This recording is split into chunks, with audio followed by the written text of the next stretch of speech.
11 horas. Cuando todos van, Radio H. Cuando todos van, Radio H. Viene. Fin de espacio publicitario. Radio H.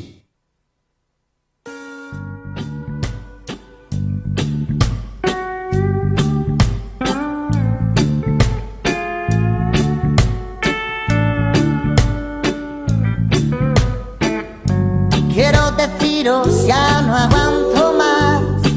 Quiero olvidar los nubarrones.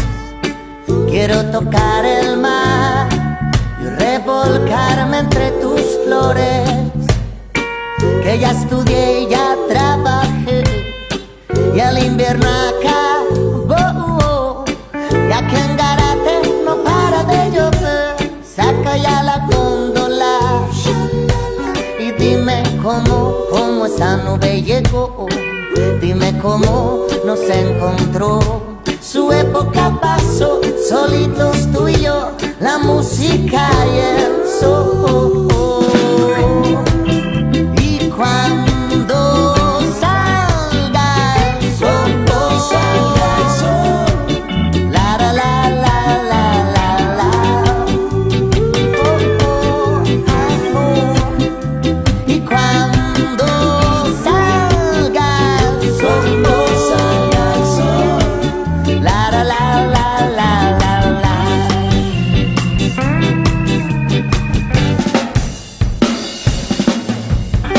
Vente conmigo y ya verás, y el tiempo dará igual. Una mirada entre los dos y el verano llega. Cuando uno se adentra en los senderos de la historia, tiene que abrirse el paso con la memoria. Sus herramientas son los recuerdos y los relatos.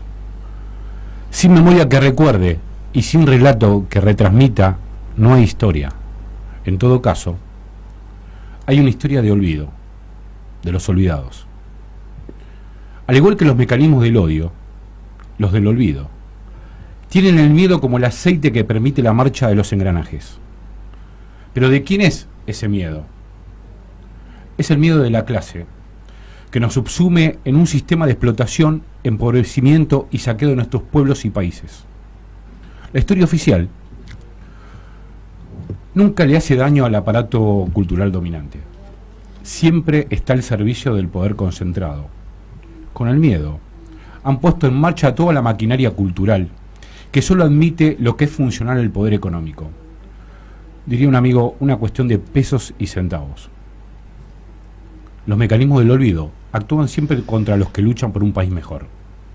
El olvido obra siempre sobre la conciencia colectiva y social. Se comporta como un filtro, como un sensor invisible y colectivo. El olvido es un poder fortísimo, grave y profundo. Cuando no puede desplegarse, viene la falsificación, la tergiversación y la deformación de los hechos. Hoy en día se lo llama posverdad.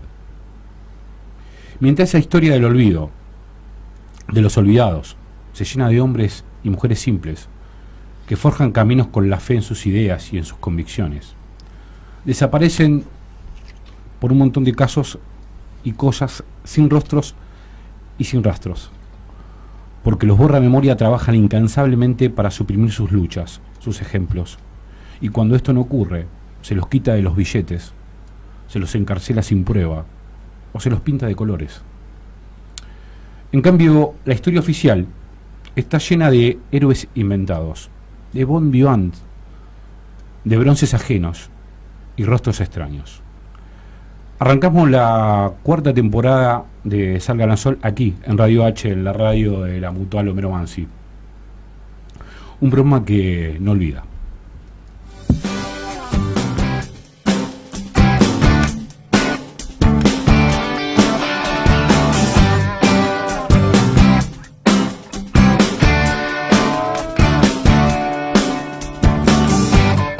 Es de noche y sin embargo sigo acá.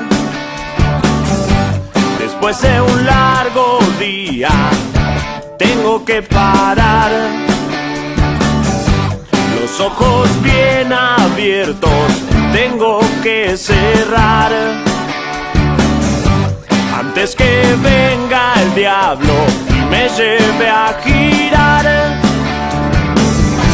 Me tienta con dulces figuras, aunque después me duela, ya me quiero quemar. Dijiste que me cuide de la velocidad, que voy muy rápido y no sé cuándo frenar, que antes de correr tengo que caminar. Pero ya es tarde porque aprendí a volar. Quizás las cosas se den vuelta, quizás más tarde vos me tengas que decir: calavera no chilla.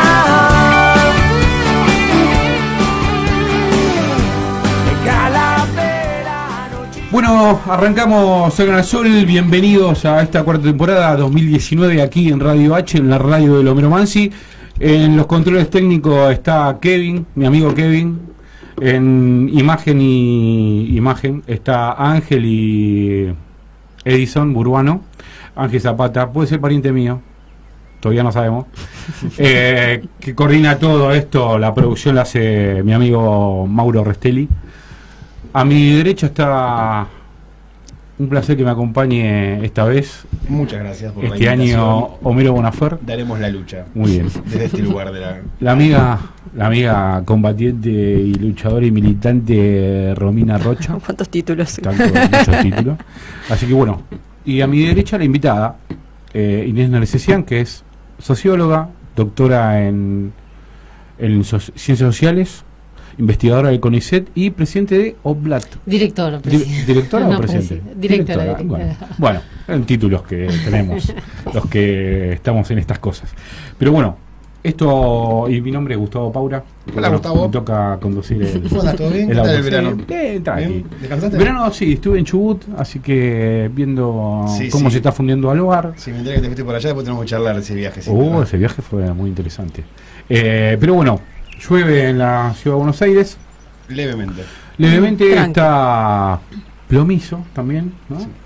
Y bueno, hoy vamos a hablar un poco de lo que está sucediendo en la Argentina últimamente, poquito, no mucho, tocar un poco algunos temas de coyuntura, sobre todo los delirios de Carrió, y que me llama atención como digamos que es la proa, ¿no? de la embajada acá en la Argentina, y es interesante.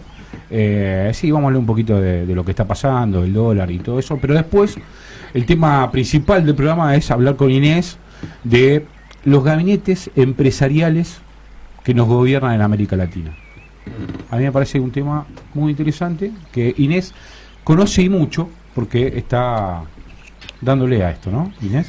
Sí, conozco, no sé si mucho, pero bueno, en eso estamos. Bueno, pero estás en gabinetes, eso. Sí, no sé si son todos gabinetes empresariales, vamos a ver que hay mix en algunos casos, pero bueno, perfil de los gabinetes de gobiernos con perfil empresarial. Perfecto, bueno, eso es lo que vamos a hablar, que es el tema que vamos a tratar después de las 8:30 hasta que termine el programa, que es a las 22. Vamos a estar 2 horas y bueno, vamos a arrancar un poco hablando de...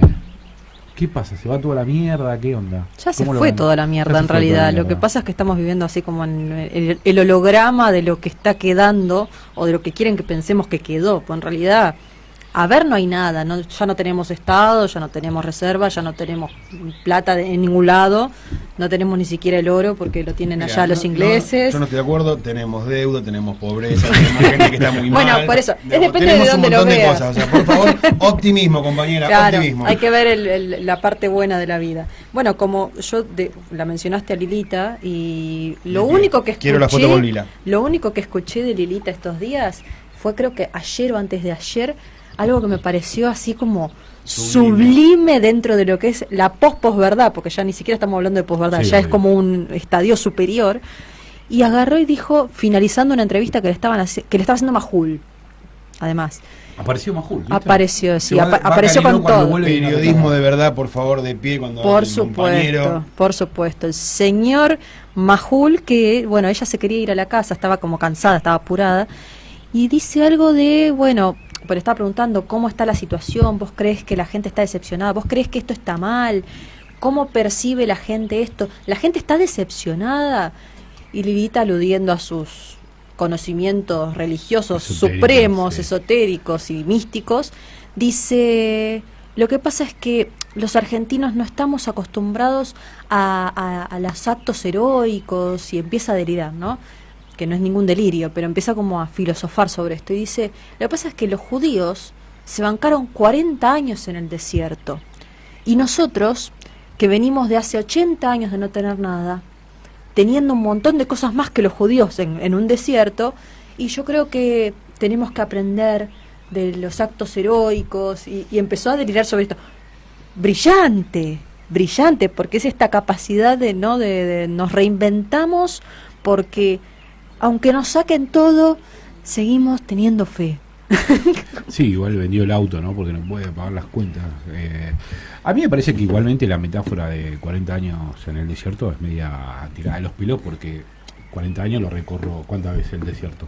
Sí, pero a mí igual no como está. que seguimos yendo atrás del discurso, ¿no? Ujú. y de la agenda Sí. de ellos, y seguimos discutiendo si Carrió, hay un video que subió el niño Ojos del Cielo a las redes donde iba un timbreo y de repente quedaron 2 personas, un Sí. ex empresario y Lo un vi hoy. jubilado, y el empresario decía hace 4 meses que no vendo nada, que tengo la fábrica cerrada, pero sigo apostando porque digamos, nos regalaron mucho durante mucho tiempo y ahora hay que sufrir y tenemos que sufrir. O sea, ese discurso, digamos, seguimos atrás de la agenda Sí, claro. mediática, política, digamos, de estos muchachos, y creo que tenemos que discutir otra cosa. O sea, Sí, tenemos que discutir sin duda. más allá, nos siguen poniendo la zanahoria y vamos atrás, hablamos de ello.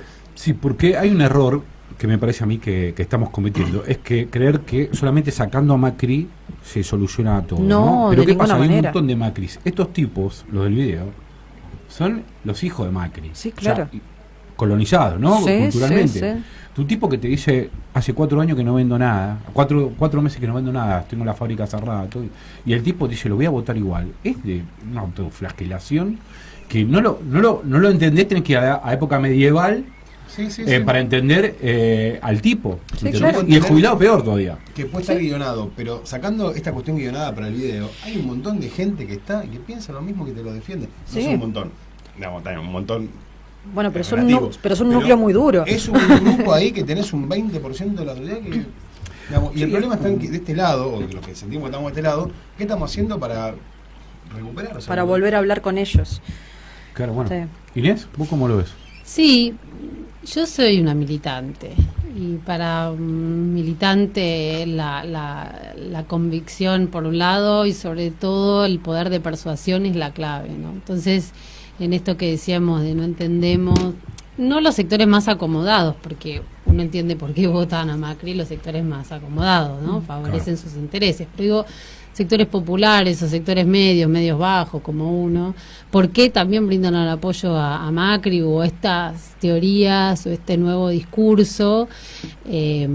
Pasamos de que iban a ser 6 meses, ahora tenemos que sufrir no sabemos cuánto, Sí. y se supone que va a haber una aceptación de ese sufrimiento. Sí, claro. el túnel se hizo largo. El túnel se hizo cada vez más largo, no construyeron subte, pero el túnel hacia ese era esa. Bueno, entonces yo digo, ahí si uno quiere realmente transformar la realidad, buscar los mecanismos necesarios para empatizar con el otro, ¿no? ¿Y por Sí, qué obvio. piensa? Uno dice, ¿por qué si no vende hace 4 años? Dice, bueno, ¿qué habremos hecho mal? Claro. O trabajar sobre lo que hicimos bien, pero de otra manera. Seguramente habrá ¿No hay una cosas. continuidad cultural, digamos, que hemos formado culturalmente estos consumidores que casualmente son permeables por el discurso al macrismo? Sí, Porque si vos sin formás duda. culturalmente consumidores, ¿no?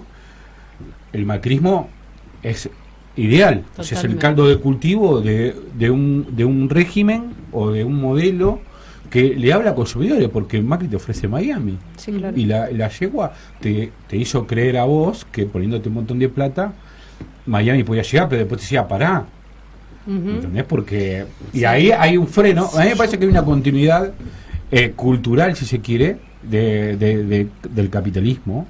Digamos que nosotros hemos creado hemos socavado nuestros propios cimientos. Sí, eso sin duda.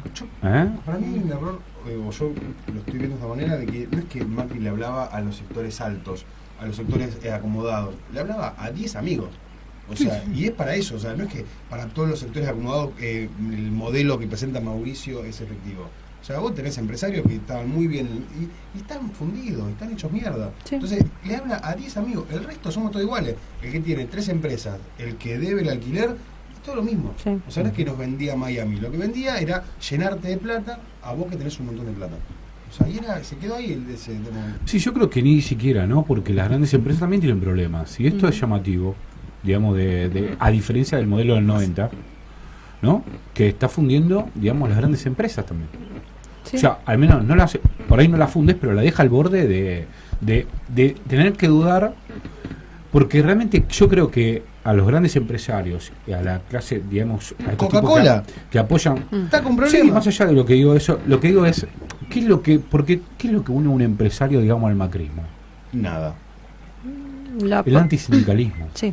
Es lo único que los une. Vos fíjate que lo único que están pidiendo es la reforma laboral y la reforma impositiva, que esto lo piden todos, hasta nosotros. Pero el tipo lo que está diciendo es lo único que lo une ideológicamente es el antisindicalismo y son antiobreros. Porque después, ahora se funden todo, pero lo siguen apoyando. Hoy hay una nota en El Cronista, que no me recuerdo ahora, que leí a la mañana, que es un empresario amigo de Macri, que se junta, ¿no? Y dice que a pesar de todo, que se equivocó, que está haciendo todo mal, el tipo lo va a seguir apoyando. Hay este discurso, y además culturalmente también, porque si uno mira La Nación constante o Clarín, te aparece, y le choreó la madre y ahora gana 98 millones de dólares en su empresa.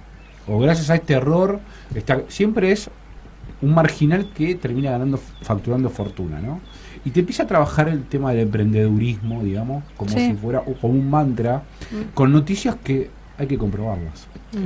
Pero eso tiene que ver con lo que estábamos hablando antes de empezar, con el tema de la pobreza y de sostener esta pobreza. O sea, yo soy trabajador social y muchas veces siento que mi accionar sostiene y no permite la evolución, el crecimiento, y es romper con eso, o sea, el existencialismo y toda la bola. Estos ejemplos que nos ponen del exitoso, el que pudo salir, digamos, bueno, a ver, son uno en un millón. Ves que se puede, si vos te esforzás vas a lograrlo. Sí, claro. No se puede, es una mierda todo, y la mayoría nos quedamos de hambre. Sí, obvio, ese sacrificio, el sufrimiento, la verdad que a mí no me interpela, pero hay mucha gente que sí.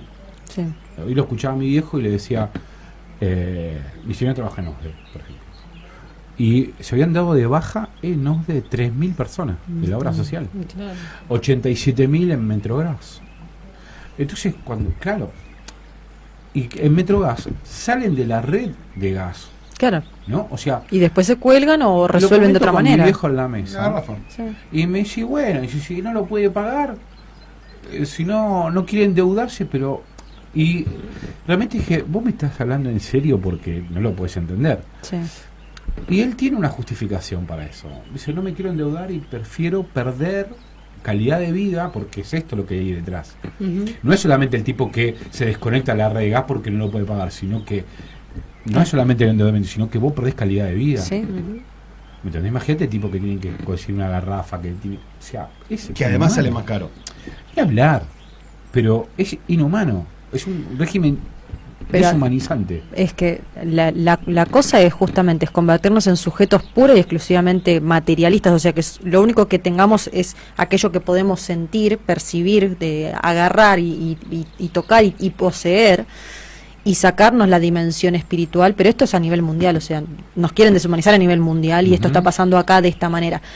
Pero además, también, lo que me pasa a mí cuando veo que pasa todo esto, es que nosotros, o sea, de este lado, tampoco estamos ofreciendo las soluciones, o por lo menos una visión de cómo se solucionarían estos problemas estructurales ahora, no de acá a 2 años, 3 años y que sigamos esperando, no, ahora, con esta situación, vos, ¿qué harías para que esto no pase? No se escucha, lo único que escuchamos es, bueno, pero yo no soy como ustedes, no, pero ellos son peores que nosotros. Seguimos, lo hablábamos a fin del año pasado, y ahora, marzo, que ya se supone que tenemos listas armadas, que ya se están presentando elecciones en las provincias y todo, seguimos en la misma. O sea, no ha avanzado. Hoy estuvo el Congreso del PJ y todo. Sí, las ganas están, seguro, no lo dudo, pero ahora la gente, o sea, el común, el promedio, el medio pelo, el que no se preocupa por leer y buscar a ver qué proyecto de ley se presentó, no sé, qué estuvo diciendo no está percibiendo que del otro lado haya una solución. Entonces, no hay un proyecto. No hay un proyecto, no hay nada. Claro, yo venía pensando, hace días que venía pensando sí, que no lo crean, pienso. Venía pensando que cuando asume Néstor en el 2003, yo tengo un sueño, ¿no? El eslogan, vengo a proponerles un sueño. Tenía una funcionalidad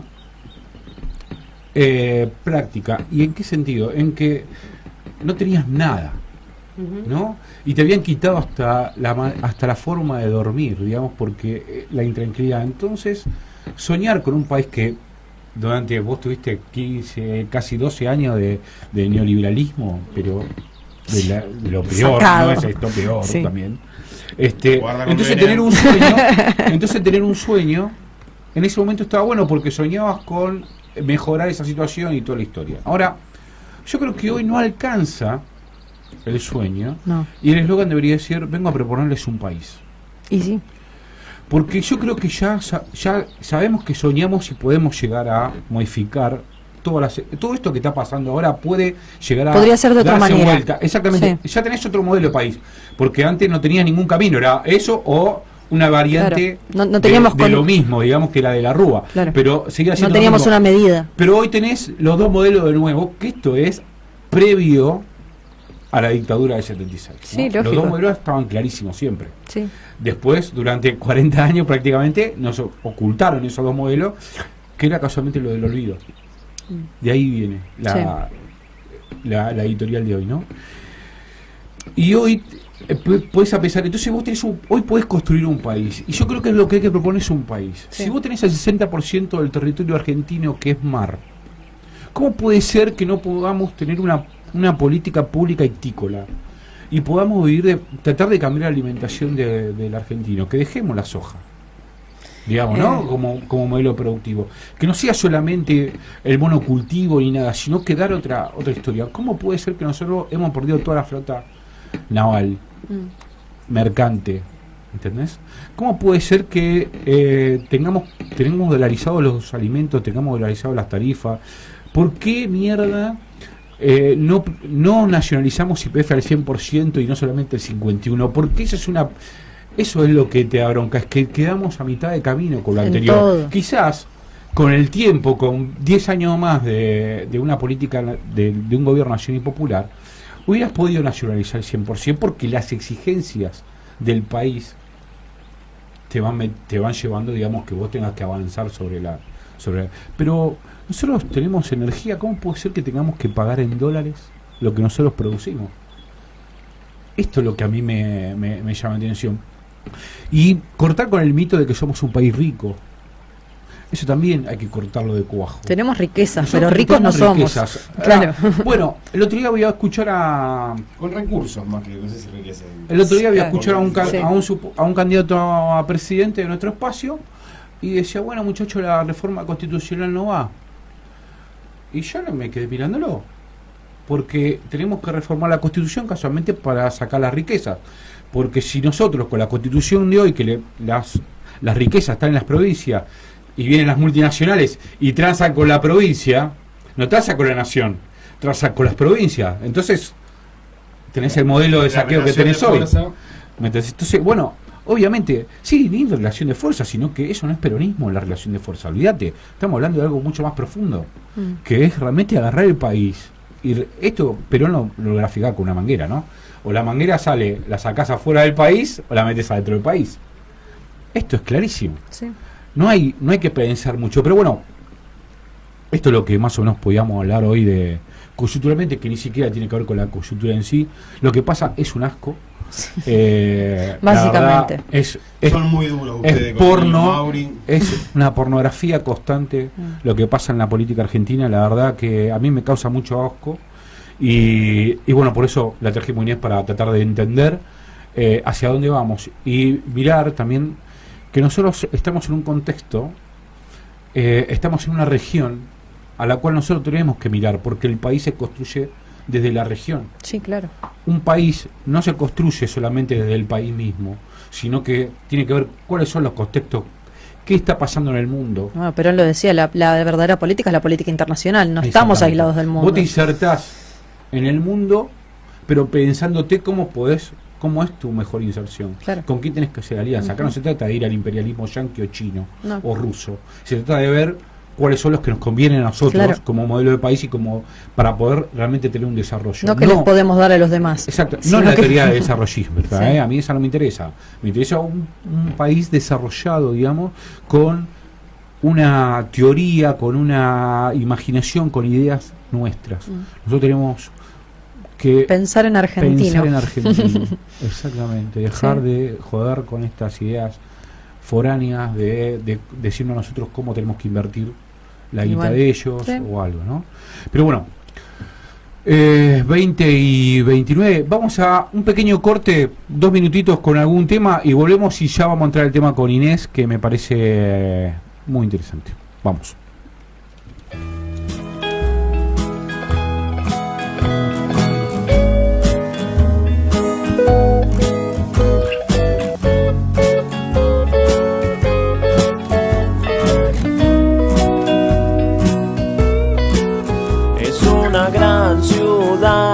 Y es siempre igual y sos tan linda. Quiero saber cómo estás y está mal si te pregunto esta noche si quieres bailar.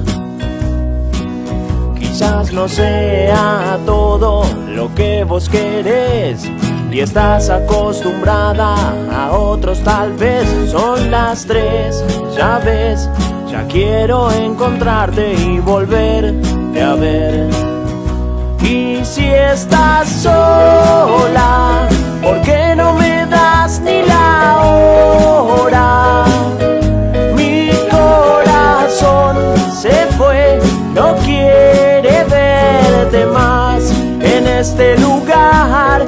Y me conoces, crees que a mí me conoces. Y otra vez me enamoré, sabes, siempre me pasa como esa vez.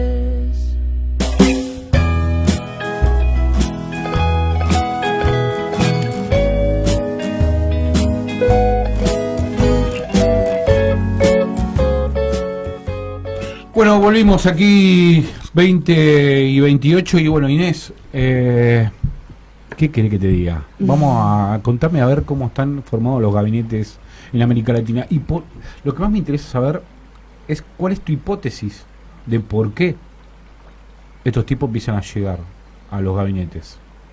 Porque antes estaban como medio ocultos, ¿no? Y mandaban a la clase dirigente o a la clase política, digamos, a ocupar esos cargos para que se decisiones con ellos. Hoy la borran y entre capital y trabajo asume el capital directamente de los estados, ¿no? Como una herramienta. ¿Cuál es tu hipótesis sobre eso? Si bueno, tenés, sí, no sé si se supone que si investigo debería tener una hipótesis. Supongo que sí. Bueno, vamos, si me dejás hago una introducción, Dale. un cachito antes, un poco antes, para contarte de qué se trata la investigación. En principio podemos enmarcar la investigación en el debate que hay, si hay o no un giro a la derecha en América Latina, ¿no? A partir de, bueno, en Argentina con la elección de la Alianza Cambiemos en el 2015, por la vía electoral, en otros casos por la vía golpista, como el caso de Brasil.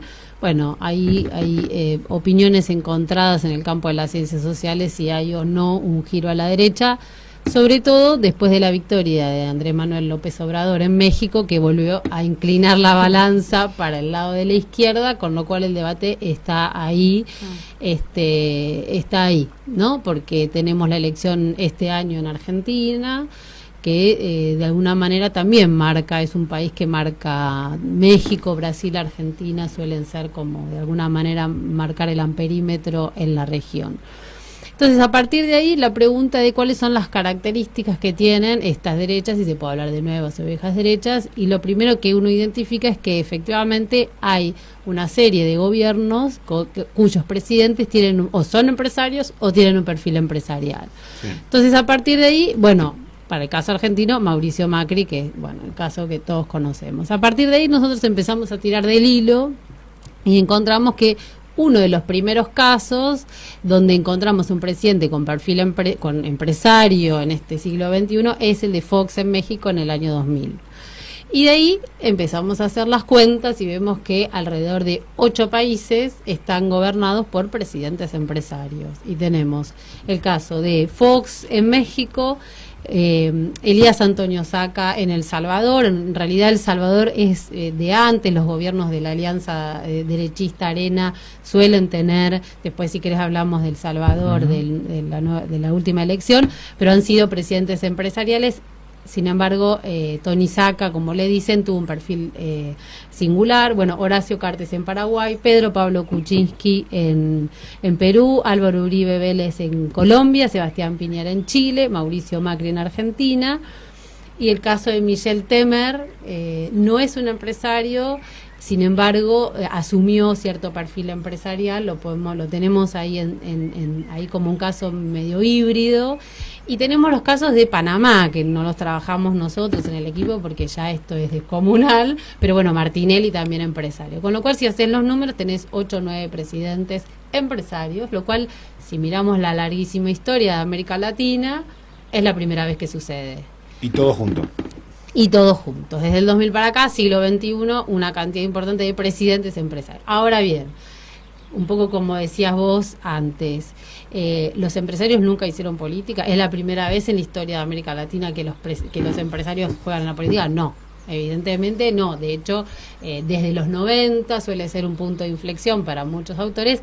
Ya se puede, uno podría decir que es la entrada de los empresarios en la arena política.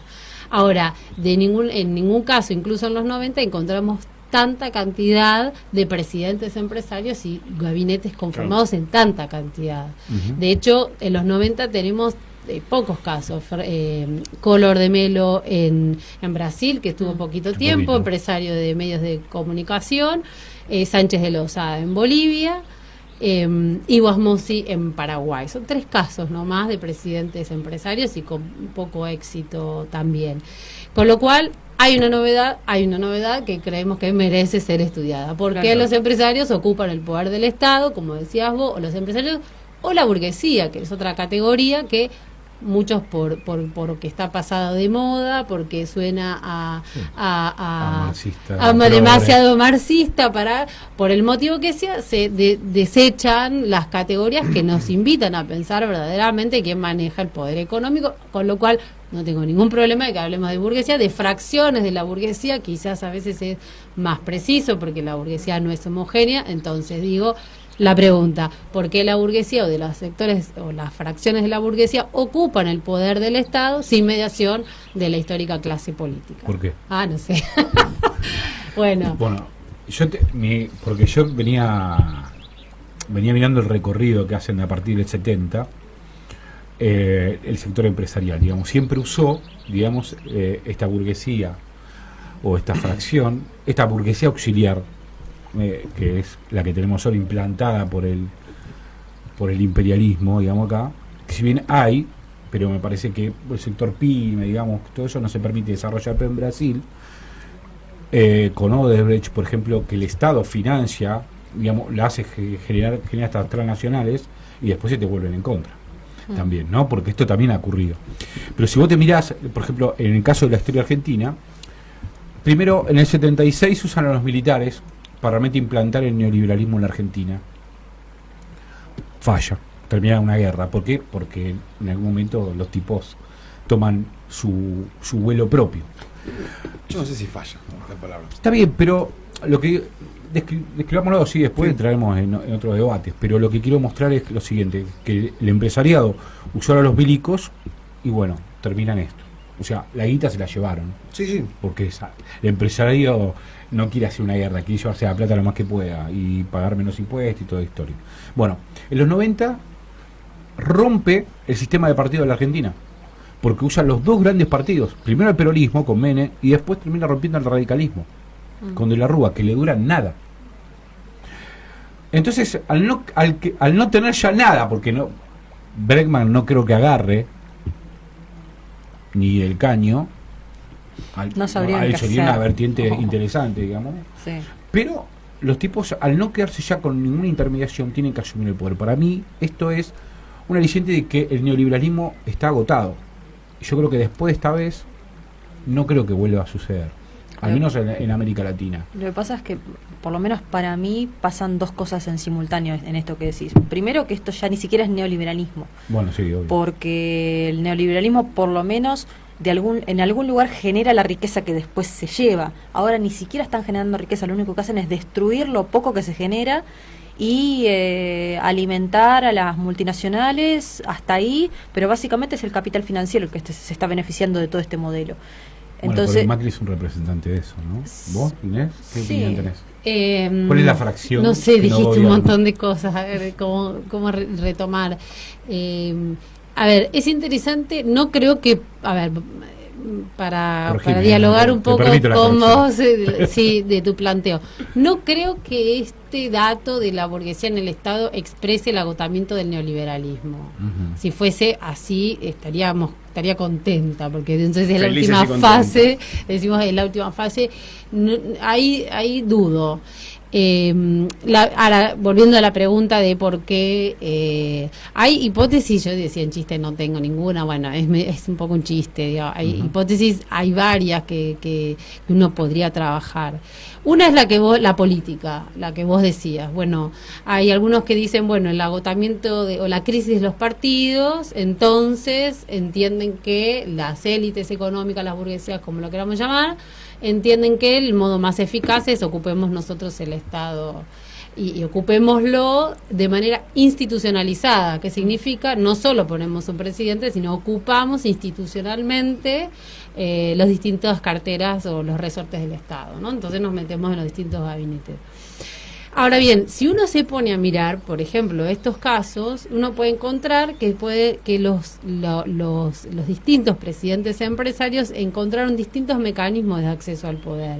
Algunos utilizaron los partidos viejos e históricos, otros utilizaron los históricos partidos, pero le cambiaron el nombre, y ahí hay una cosa interesante porque aparece la idea de cambio varias veces, u otros crearon partidos nuevos.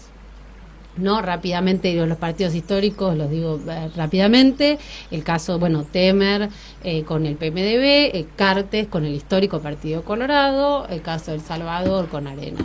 Los que toman partidos históricos pero le cambian el nombre, interesante es que incluyen el concepto de cambio, y son Piñera, que toma la histórica coalición de la transición democrática, la coalición derechista, y le cambia el nombre y pone Alianza por el Cambio, ¿no? Y de hecho su campaña tenía que ver con eso. Y el otro caso es el de Fox, que es montado sobre el PAN, el histórico partido de derecha, se suma al Partido Verde y le cambia el nombre, ¿no? Ahí tenemos dos casos en donde los partidos históricos son una clave. En un caso le cambiaron el nombre, en otro no, por la fortaleza que tienen en esos países los partidos y lo que implica el Partido Colorado en Paraguay. Ninguno tiene ningún sentido crearte otro partido. Obvio. Bueno, y después tenemos casos donde se crean partidos nuevos. El caso de Argentina, bueno, Pedro Pablo Kuczynski, PPK, Peruanos por el Cambio, cuyas siglas remiten al nombre de Pedro Pablo Kuczynski. Tenemos el caso Uribe, que le cambia también y rompe una histórica disputa entre liberales y conservadores, gana con Primero Colombia, y el caso de Argentina es un híbrido, porque tenés al PRO que conduce y tenés al radicalismo.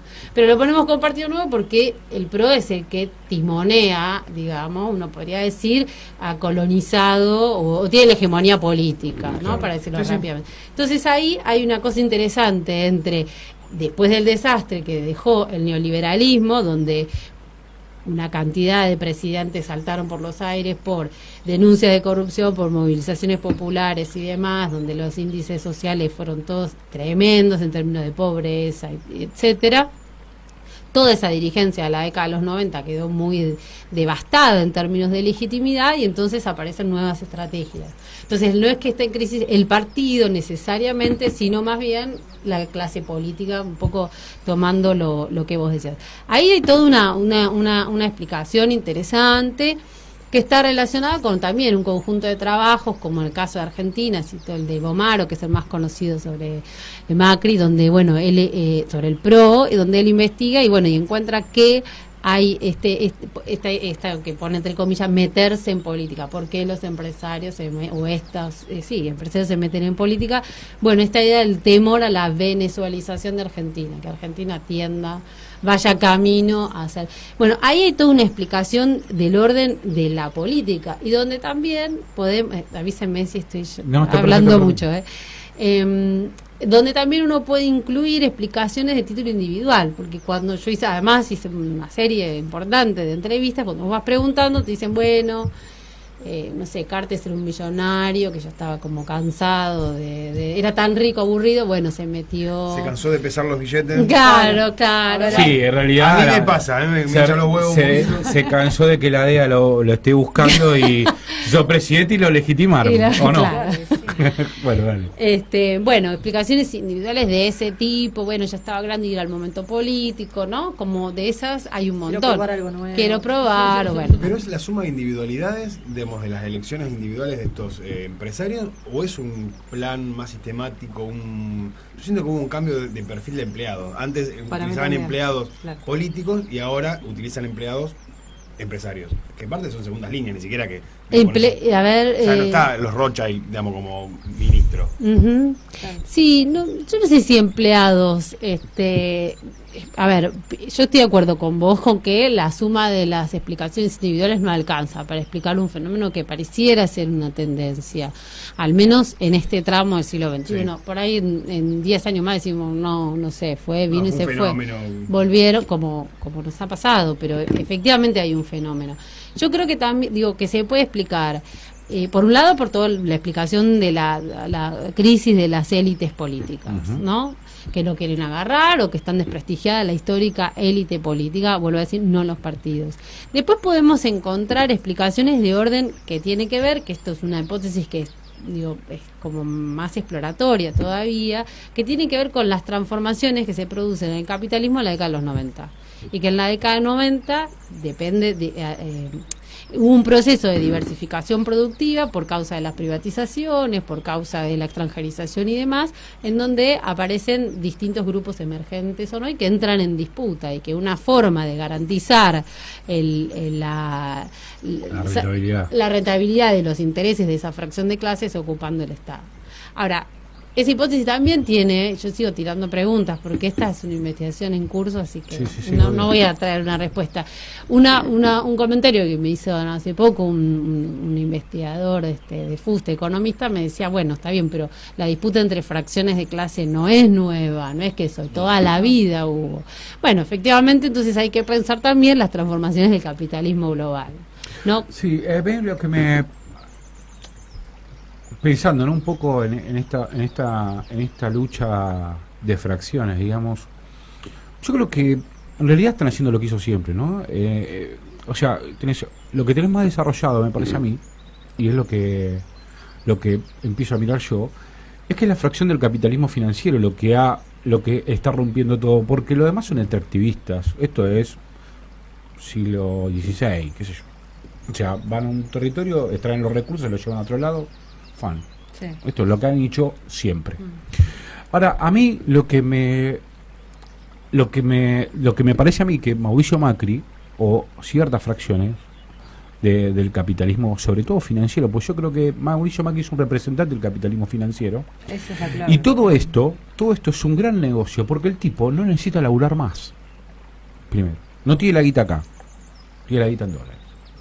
¿No? Yo tampoco. Es socio.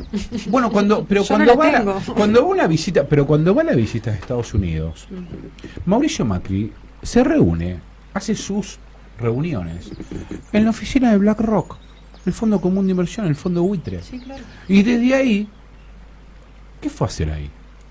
Y bueno, pero es que lo único que funcionó en todo este tiempo fue la timba financiera, o sea, Exactamente. lo único que Fue realmente generó pero- volúmenes de movimiento de dinero en la Argentina fue eso. ¿Cuál es la diferencia que está haciendo hoy con el tema de la banda, digamos, del FMI en el dólar, por ejemplo, con la tablita de Martínez Dios? Ninguna. No. Ninguna. Los tipos saben que el otro mes va a devaluar un 2%, ahora la tuvo 1,75%, pero ya sabes que ahí vas a devaluar. O sea, ¿cuánto duró la bicicleta financiera primero de Sigot y después de Martínez Dios? Duró 4 años. Y termina devaluándote, como está pasando ahora, pasó el año pasado, llevamos 2. Yo creo que la de Sigot fue 4 devaluaciones así tremendas. Bueno, taller de 10%. O sea. Sí, por eso, pero no lo podés sostener. Pero, ¿qué pasa? Obviamente los tipos no están preocupados. Y la verdad que no, porque no tiene forma. No tiene forma porque la economía no la maneja ninguno de estos gobiernos. O sea, ¿qué empresario no maneja su empresa? Los que tenemos ahora al mando del Estado. Ellos El nada tipo más que reciben está- órdenes. Exactamente. ¿Sí? Sí, porque Porque habrá que preguntarse si realmente son empresarios. En el sentido de, qué sé yo, de generar empleo para alguien. empresarios Trump. Sí, claro. Bueno, pero Trump es proteccionista incluso. Sí, pero más allá de eso, el tipo tiene una idea de nación, digamos. Sí. Nos puede gustar o no, ¿eh? Es nacionalista yanqui. Pero me parece, exactamente. Representa Ahora, el nacionalismo de ellos. ¿cuál es el modelo empresarial, digamos, de Mauricio Macri? Yo creo que el país lo maneja como maneja una empresa de Macri, ¿no? Sí, fundió sus empresas y fundó el país. evasión, vaciamiento de empresas. ¿qué es lo que hizo? Contrabando. Sí, pero es esto. Sí, claro. Entonces habrá que preguntarse, porque quizás un empresario nacionalista tendría otra idea. Me parece a mí, qué sé yo. Pero la tiro así, como para pensarme, porque o sea, todos estos que están acá, todos estos son vagos. Sí. Fox venía de ser gerente en la Coca-Cola y permitió que un pueblo, un pueblo, no me acuerdo ahora el nombre, pero lo voy a buscar. El otro día la publiqué cuando fue el tema de Coca-Cola, de FEMSA acá. Y FEMSA mexicana dejó un pueblo sin agua. Ahora, a los tipos tenían Coca-Cola. Pero qué rica aquí la coca. Pero le sacó todos los recursos. O sea, si son ¿Con el extractivistas, Fernet? Total. ¿no? Me parece que a mí lo que hay acá es toda una complejización, digamos, del gran negocio que es la financiarización de la economía. Sí, y A mí me parece que esto de atar, digamos, el endeudamiento, las privatizaciones, la venta de empresas, todas las legislaciones extranjeras me parece tremendo. Con toda la región. Yo miro solamente Argentina, pero vos, Inés, por ahí tenés alguna idea de cómo ha sido si hacen esto en otros lugares, ¿no? Las sí. privatizaciones se atan siempre a legislaciones extranjeras. Sí, en realidad el análisis que hacemos sobre el caso argentino, sobre la burguesía financiera y demás, que efectivamente, bueno, tomando gente que ha trabajado esto mejor que yo, los trabajos de Basualdo y demás, el último libro, Endeudar y Fugar, ellos ahí muestran que efectivamente después de la dictadura militar, donde sí hegemonizaba el sector de la burguesía vinculada al capital financiero, nuevamente esto ocurre con el gobierno de Macri, ¿no? Ahora, no es exactamente igual en otros países. Eso es una cosa como bien interesante que uno podría distinguir de casos como el argentino o incluso el de Brasil, donde, no sé, el sentido común, digo, las economías de los países latinoamericanos se han transformado mucho desde los sentidos comunes que teníamos. Yo iba a decir, teníamos en los 60 y 70, yo ni existía en los 60 y 70, pero he leído tanta bibliografía que ya me siento parte. Pero de los análisis clásicos, digo, cito un libro como clásico, el libro de Cardoso y Faleto. Sí. Cardoso fue el presidente de Brasil que hizo las políticas neoliberales, pero independientemente de todo eso, y que apoyó el golpe, independientemente de todo contra Dilma, independientemente de todo eso, publicó junto con otro sociólogo, Enzo Faleto, un chileno, un libro emblemático, ¿no? Y él hace una... Exactamente. Y él hace una caracterización ahí que muchos le hemos utilizado mucho, países con control nacional o con economías de enclave y cómo se diversifican los sectores productivos. Esa caracterización se transformó muchísimo. De hecho, Brasil hoy, por ejemplo, uno de los principales, uno dice, bueno, Brasil, la burguesía brasileña, la burguesía paulista, bueno, te pones a mirar los índices y Brasil es el principal producto de exportación brasileño es la soja y los productos derivados de la agricultura, con lo cual, bueno, hay transformación, sí, eso es así. Bueno, una primarización. Una primarización absoluta hubo durante los últimos años. Increíble. De todas maneras, no, uno podría decir que Brasil es un país primario exportador. No, obviamente sigue teniendo una masa industrial fundamental. Digo, no es que se desmanteló del todo, pero los productos derivados de la agricultura son los mayores, lo que más, el volumen que más se exporta y que más aporta dólares. Uh-huh. Sin embargo, derribando como algunos sentidos comunes y para entender un poco, El Salvador, que uno dice, bueno, ese paísito que ha sido históricamente vinculado a la oligarquía del café, bueno, no, uno de los, El Salvador o México, en los dos casos, lo que más exporta es manufactura. México uno lo podría suponer, bueno, es obvio, México y El Salvador, ¿por qué? Bueno, tiene que ver con las transformaciones del capitalismo, la cercanía con los Estados Unidos y, la mano de obra barata, trabajo de transformaciones en el mercado de trabajo y demás, bueno, todo eso ha generado transformaciones. ¿Por qué quiero decir esto? Porque Perú es un país netamente extractivista, ¿no? Desde todo el proceso, el último momento donde Perú intentó avanzar hacia un modelo económico de industrialización sustitutiva y demás, fue mucho más tardío que lo que ocurría en Argentina, que por decir, bueno, los años 40, peronismo. El primero era Brasil. O en el APRA. No, en realidad el gobierno de Velasco Alvarado. Ah, mira. Velasco Alvarado es un militar nacionalista que lleva adelante una serie de reformas muy significativas, entre las cuales está la nacionalización de las minas, la nacionalización de la banca, reforma agraria, ley de medios, que muchos cuando ocurrió la ley argentina remitían a la de Velasco.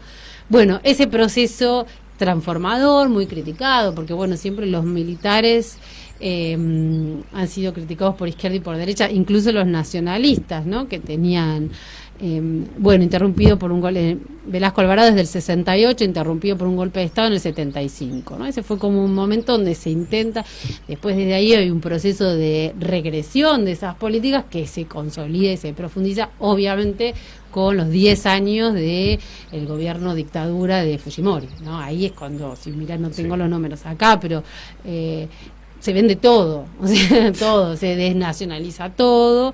Bueno, el fujimorismo en Perú sentó las bases para un modelo de acumulación neoliberal que tiene una continuidad y tiene un consenso brutal, fenomenal. Nosotros, sí. ¿En la sociedad? En la sociedad. Nosotros ¿En los peruanos? Sí, sí. ¿Y debido a? Bueno, debido a el impacto económico, político y cultural del fujimorismo. Fujimori lo que logra es estabilizar la economía, que tenía índices de inflación brutales, y logra derrotar a la guerrilla de Sendero Luminoso. Esas dos cosas hicieron que se instale cierto consenso neoliberal. Nosotros nos horrorizamos o nos sorprendemos por los Uber o este tipo de trabajo que es de una informalidad. Sí, la precarización del laburo. Bueno, Sí. En Perú es como lo más común. Los índices de trabajo informal son altísimos. Es el país de la región que tiene mayores índices de trabajo informal, de informalidad laboral.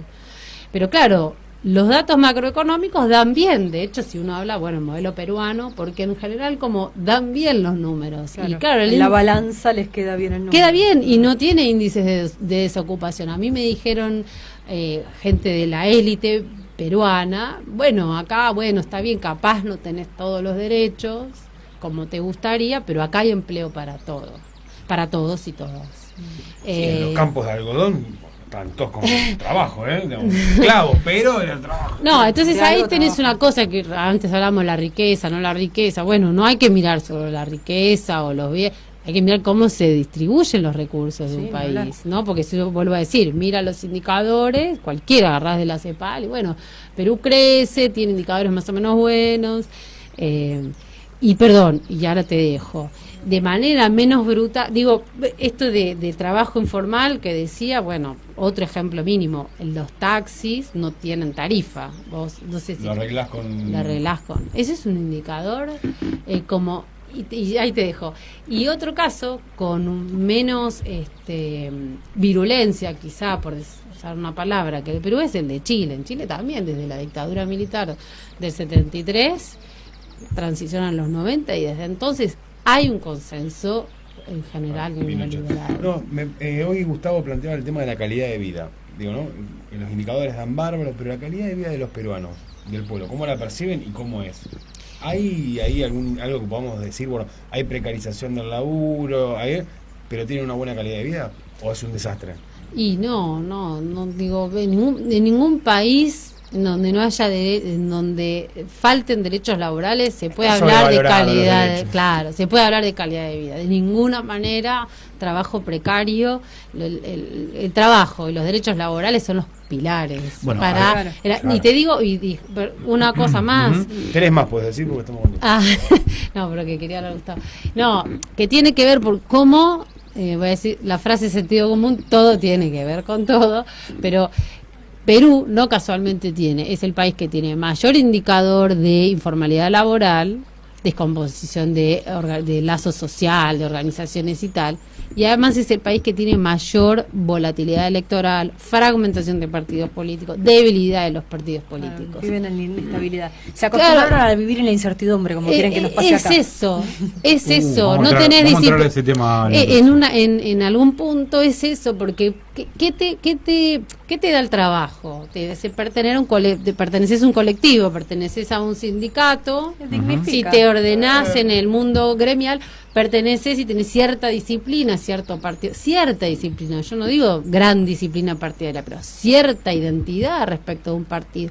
Si vos no tenés trabajo, ¿qué organiza la vida cotidiana? El trabajo. Yo me levanto a la mañana a trabajar, llevo a mis hijos a la escuela, escuela, ¿no? Es como lo que ordena. Si vos el trabajo lo mantenés en la incertidumbre, todo el resto es incertidumbre. Claro. Bueno, se me ocurre un montón de cosas, pero la vamos a hacer después de la tanda y el tema que vamos a escuchar. Primero la tanda y después el tema. Y cuando volvemos, continuamos con Inés Nersesian, ¿así es? Exacto. Sí, ok. Socióloga, investigadora de CONICET, y hablando sobre los gabinetes empresarios en América Latina. No se vayan, ya volvemos aquí en Salgan el Sol. Guachi. Comienzo de espacio publicitario. Si vas a estudiar un idioma, hacelo con la mejor calidad acá. ¿Cómo les va? Bueno, nos pone muy contentos saber que en este 2019 vamos a poder volver a escuchar a Gustavo Campana, a Sandra Russo, a Carlos Caramelo, a Sergio Burstein, a Mariana Bácaro, a Gustavo Paula, a los compañeros de Continentes sin Contenidos, al programa Total Normalidad u Otoño en Pekín, una larga lista de grandes compañeros, hombres y mujeres, colegas que le apuestan a la comunicación popular y que le apostamos a esta radio, a la Radio H, a la radio de la Homero Mansi. Así que nada, invitarlos, súmense, vénganse con su programa, súmense escuchando del otro lado, compartan desde las redes lo que creen que vale la pena ser compartido. Y de esta manera entre todos construimos esa comunicación popular que hoy hace falta más que nunca, que seguramente será un instrumento de lucha de aquí a fines de este año. Gracias, los esperamos a todos y a todas.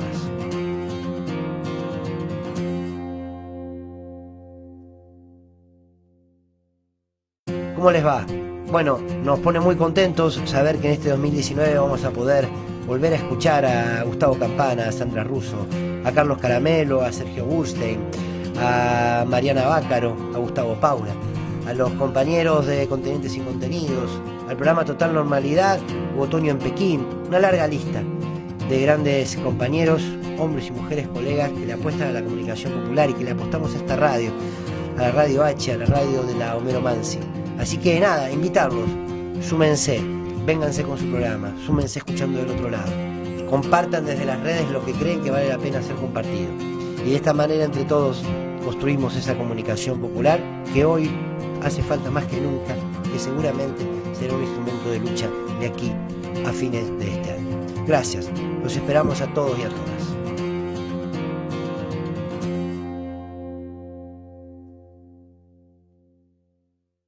¿Cómo les va? Bueno, nos pone muy contentos saber que en este 2019 vamos a poder volver a escuchar a Gustavo Campana, a Sandra Russo, a Carlos Caramelo, a Sergio Burstein, a Mariana Bácaro, a Gustavo Paula, a los compañeros de Continentes Sin Contenidos, al programa Total Normalidad u Otoño en Pekín, una larga lista de grandes compañeros, hombres y mujeres colegas que le apuestan a la comunicación popular y que le apostamos a esta radio, a la Radio H, a la radio de la Homero Mansi. Así que nada, invitarlos, súmense, vénganse con su programa, súmense escuchando del otro lado. Compartan desde las redes lo que creen que vale la pena ser compartido. Y de esta manera entre todos construimos esa comunicación popular que hoy hace falta más que nunca, que seguramente será un instrumento de lucha de aquí a fines de este año. Gracias, los esperamos a todos y a todas.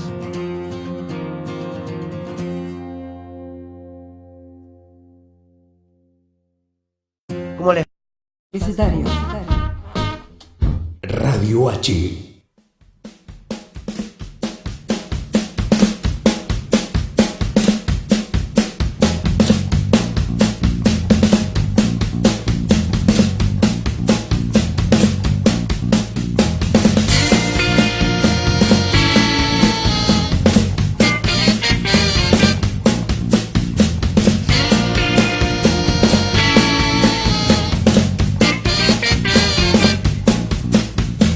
Pues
21. Bueno, competencia de pelo. 21, sí, sí. Es que hay mucha humedad. Pero me dejan desnudo. No, esto es peluca, no te da problema. 21:04, continuamos aquí en la radio Lomero Mansi, en Radio H, hablando con Inés Nercesian sobre los gabinetes empresariales en América Latina. A mí lo que venía escuchando en el bloque anterior me llama la atención porque creo yo que nos quieren llevar a esto, ¿no? A lo que venía describiendo bien del modelo peruano y toda esta historia, es que realmente haya ricos y pobres, ¿no? Típico país sudamericano, digamos, gente muy rica, gente muy pobre, que esto es el modelo chileno. Cuando vos vas, me ha tocado viajar a Chile y vos ves una Ferrari tuneada. Qué lindo televisor. O sea, que tienen tanta plata que te tunean una Ferrari. O sea, gente, y las casas que están en el Morro, ahí en Santiago, donde está la casa de Pinochet, vos vas y son casas de Miami, o sea, en el Morro. Es una cosa infernal. Y yo creo que acá es difícil porque tenés una clase media que te juega. Y pese a todo lo que hablan de la clase media, hay veces que donde vos le tocas demasiado el bolsillo, se enoja. Y yo creo que hoy está un poquito enojada.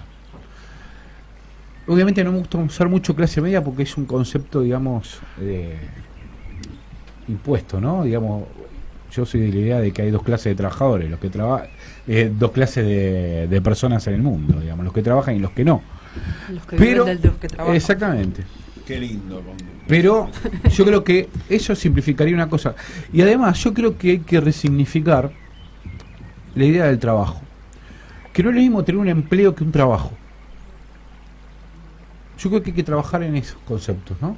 Empezar a dividir y empezar a resignificar las cosas. Porque estos tipos, ¿no? Como decía Jaureche, ¿no? Te agarran el diccionario, o como pasaban en 1984, que empiezan a tachar, digamos, las palabras, ¿no? Y te van borrando. Ya no se dice de esta forma. Te van borrando, claro, ¿no? Y resignifica las cosas. Entonces, bueno, si nos vamos a empobrecer, veamos, bueno, discutámosles todo, porque a mí empobrecerme no me gusta, perder derechos no me gusta, y yo creo que la sociedad argentina tampoco. Lo que pasa es que, bueno, hay un montón de Macris que hablan con nosotros, que van a comprar más almacén que nosotros, y bueno, a esos hay que interpelarlos. Yo creo que eso es un trabajo que un poco lo hablaba otra vez con Erico, que era lo de la micromilitancia, ¿no? Sí. Esta es una elección donde se va a ganar del uno al uno, ¿no? En todos lugares donde vas en el bondi, escuchás, están hablando bien, y te tenés que meter. Yo creo que hay que interpelar mucho, ¿no? Y yo creo que hay que... Y quiero diferenciar, obviamente yo no lo voy a poder argumentar, primero por tiempo y porque no es mi tema, pero yo creo que la idea del trabajo, a diferencia del empleo, digamos, el empleo es el tipo que te paga, ¿no? Cumplís un horario y chau, te compra el tiempo, porque, como dice el amigo Ayerbe, uno es un ser de tiempo. Sí. Yo no creo que ganes plata, vos ganás o perdés tiempo. Entonces el empleo es aquel que extrae, digamos, con tu tiempo una plusvalía. Allá me volví marxista, pero lo voy para explicarlo, para que se entienda. Ahora, el trabajo es un concepto mucho más global. El trabajo tiene que ver con que vos puedas llevar a los pibes a la escuela, que puedas llevar a tu pibe a un cine, que los puedas entretener, la parte cultural. Y que tenga una parte cultural, no el hedonismo. No. Yo creo que ahí hay que resignificar eso. Porque cuando vos llegas a tu casa y tengo que cambiar el cuerito de la canilla a mi casa, también es trabajo. Sí, claro. Entonces ahí tenés una justificación de los subsidios y tenés un montón de cuestiones de significaciones que hay que empezar a laburar para que estos tipos no dejen de quitar cosas, porque lo que estamos perdiendo hoy, cuando me entero de que gente se desengancha de la red de gas, es terrible. Sí, claro. Es terrible la calidad de vida que estamos perdiendo. ¿Y a qué mundo estamos yendo? Y bueno, a uno enajenado, justamente, pues nos quieren despojados de la dimensión espiritual, en la que justamente entendemos la diferencia entre estar empleado y tener un trabajo, entre la calidad de vida y no estar endeudados, entre perder y en realidad no ganar tanto como antes. O sea, nos han invertido todos los sentidos, justamente porque ellos hicieron un trabajo cultural que nosotros no hicimos.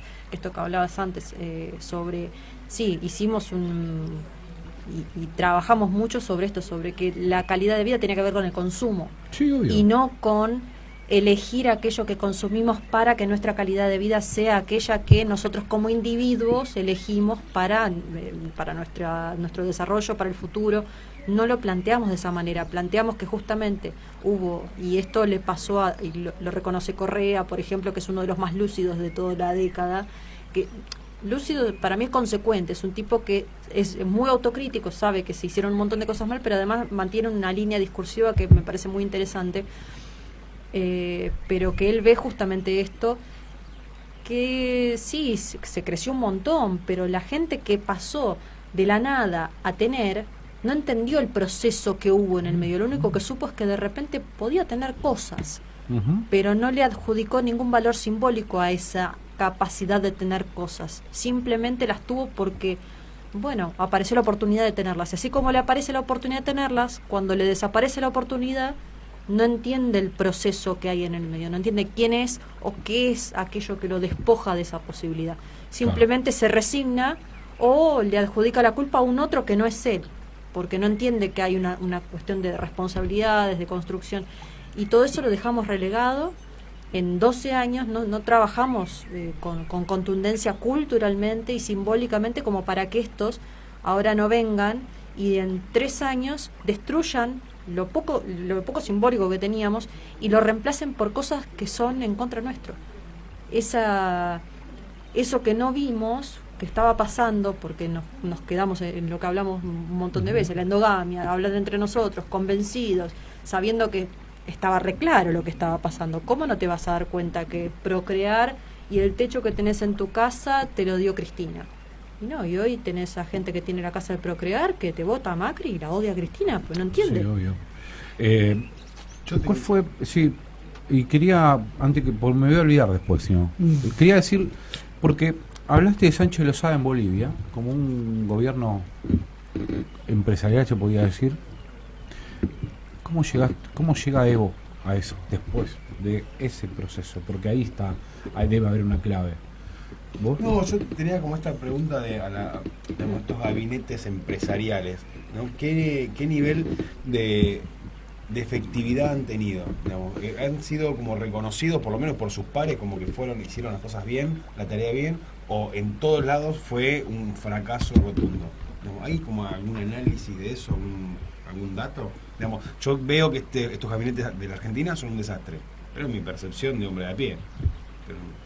Entre ellos.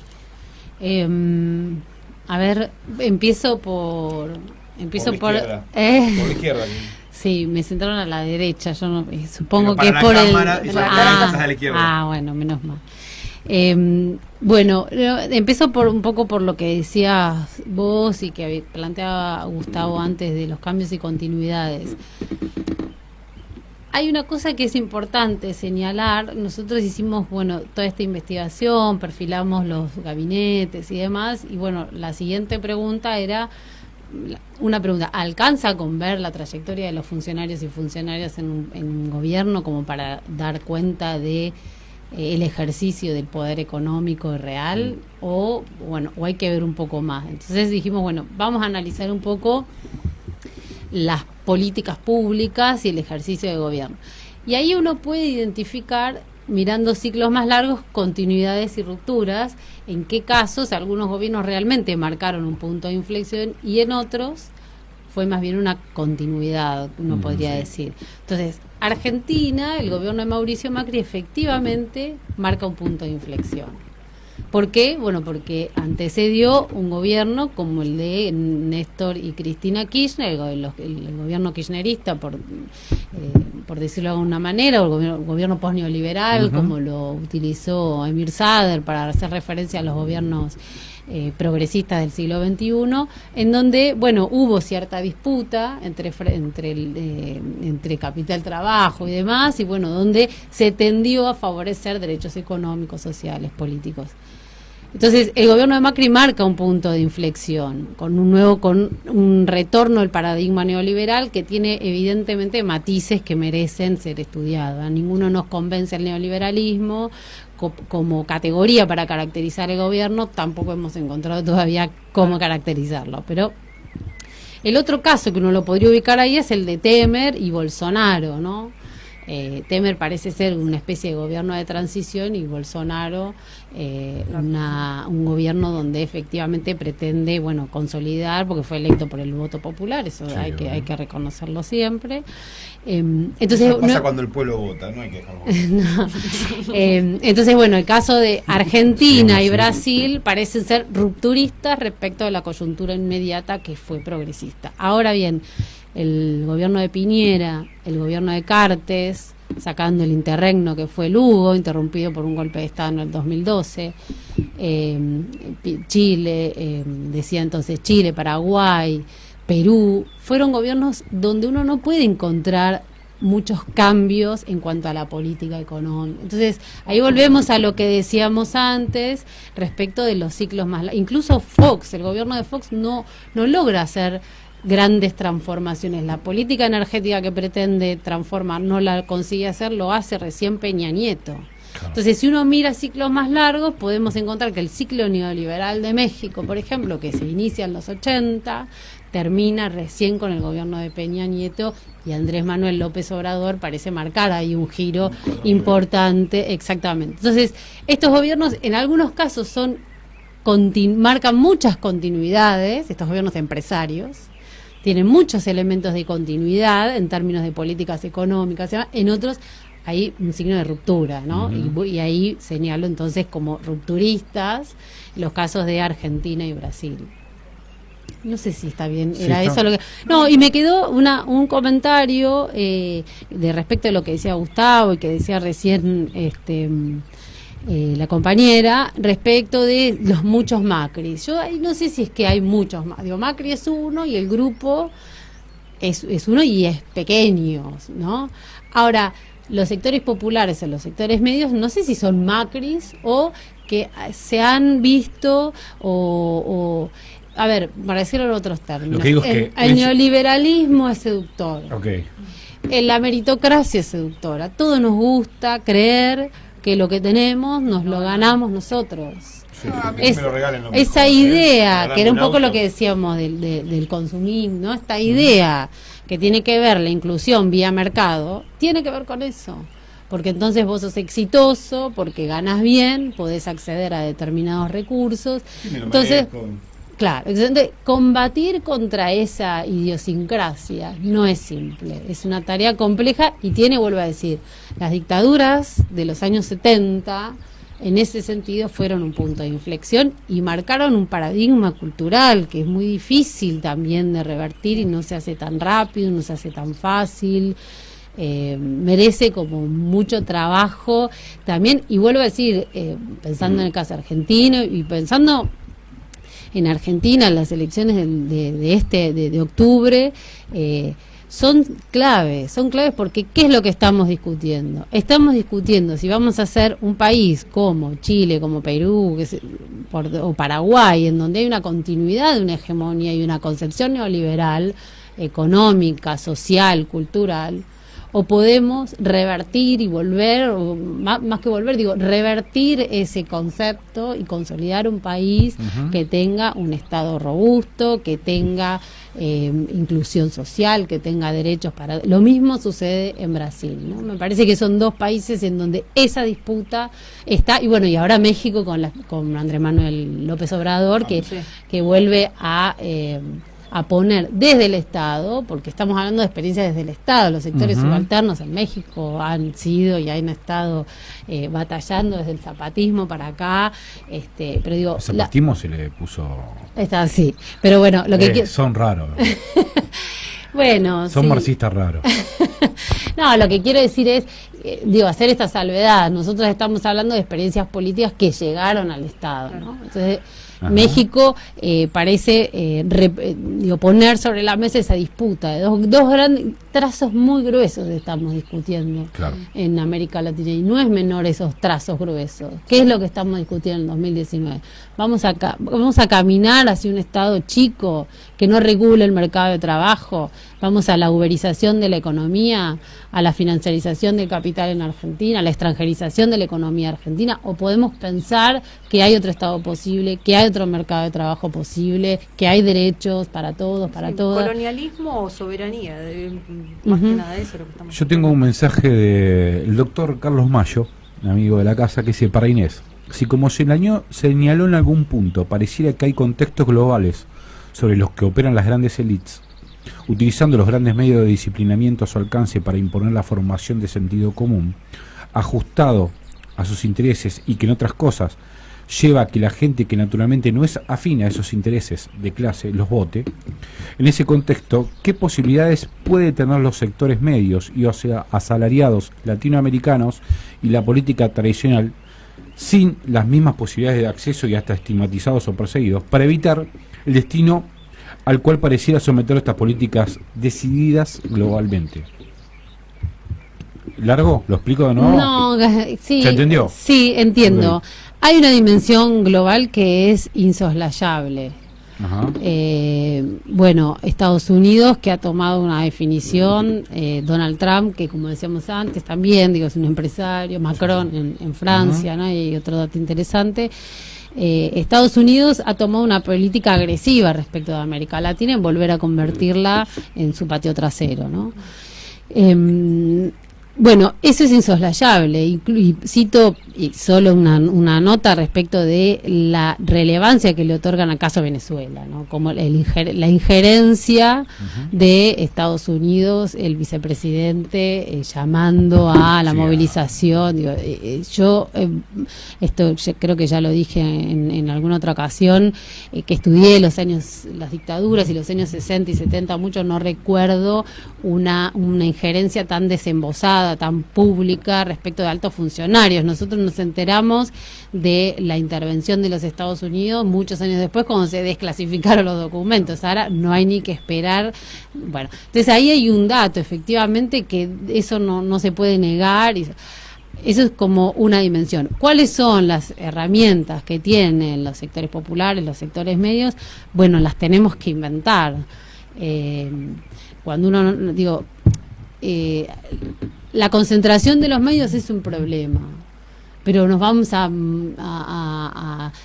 con eso hay que trabajar, con esa realidad que es hostil y que es desfavorable para los sectores populares. Bueno, hay que buscar las herramientas que sean que puedan contrarrestarlas. ¿Cómo son? Esto ya es una opinión personal, no hay mucha CONICET que alcance para esto, con empatía con el pueblo, y entender por qué el otro votó lo que votó. Nunca hay que olvidar que son gobiernos electos sacando Temer, pero Bolsonaro fue electo por el voto popular. Entonces hay una demanda que no la hemos logrado interpretar, o la hemos interpretado y la hemos subestimado, o después hay sectores que nunca van a votar un gobierno que redistribuya. Nunca lo van a hacer. Bueno, no sé. El problema, buscamos los antídotos, ¿no? Fíjate qué caso el de Bolsonaro, porque el tipo gana y ya 2 meses después no lo pueden ni ver. Sí, pero no, o sea, ¿para qué lo votan? Los propios militares. O sea, lo que no puedo entender, ¿por qué votás a Bolsonaro? No me entra en la cabeza. Porque lo votaste, llegó. Porque los videos eran re lindos. Es reacción, ¿no? Porque es reacción. Pero, porque nosotros hablamos de Temer como si estuviera despegado del PT, ¿no? No. Y eran lo mismo. Sí. Estaban en el mismo. O sea, Bolsonaro, lo entiendo en el sentido de que era oposición. Ahí tenés una continuidad, digamos, Temer-Bolsonaro, si querés, económicamente. Ahora, políticamente eran dos cosas diferentes, porque Temer estaba en el gobierno con Dilma. Sí. O sea, autogolpe y aparece este tipo, que es lógico porque es oposición. ¿Cómo haces para diferenciarte? O sea, el PT después, o sea, por fuera, que quedó relegado criticando al tipo, o sea, era es muy loco, ¿no? Lo que pasó, pero... Sí, bueno, más que muy loco, yo diría una autocrítica, ¿no? Bolsonaro no llegó en la elección a ser candidato, ¿no? Ya venía haciendo carrera política, venían habiendo militares en la arena política, y también, si uno observa los datos, que por ahí uno los empezó a mirar después, el descreimiento respecto a la democracia en Brasil fue creciendo. Basta mirar los datos del Latino Barómetro, la cantidad de gente que creía en que la democracia era el mecanismo más eficaz para resolver los problemas de la gente fue bajando. Entonces, no lo vimos, no lo estudiamos, no lo trabajamos, por ir atrás. Los investigadores a veces tenemos ese problema de tratar de explicar lo visible, lo que está a la vista, lo que sale en los medios, lo que está como en la capa superior, en la superficie, pero tenemos que hacer el ejercicio de observar lo que no se está viendo. Digo, cuando uno mira a todos estos funcionarios y empieza, o estos gobiernos, obviamente tomamos estos países, pero cada uno tiene su historia, su historización, que bueno, ahora estamos tratando de trazar trazos gruesos, pero cuando uno empieza a tirar del hilo, empieza a entender cómo se fue construyendo la dinámica de poder.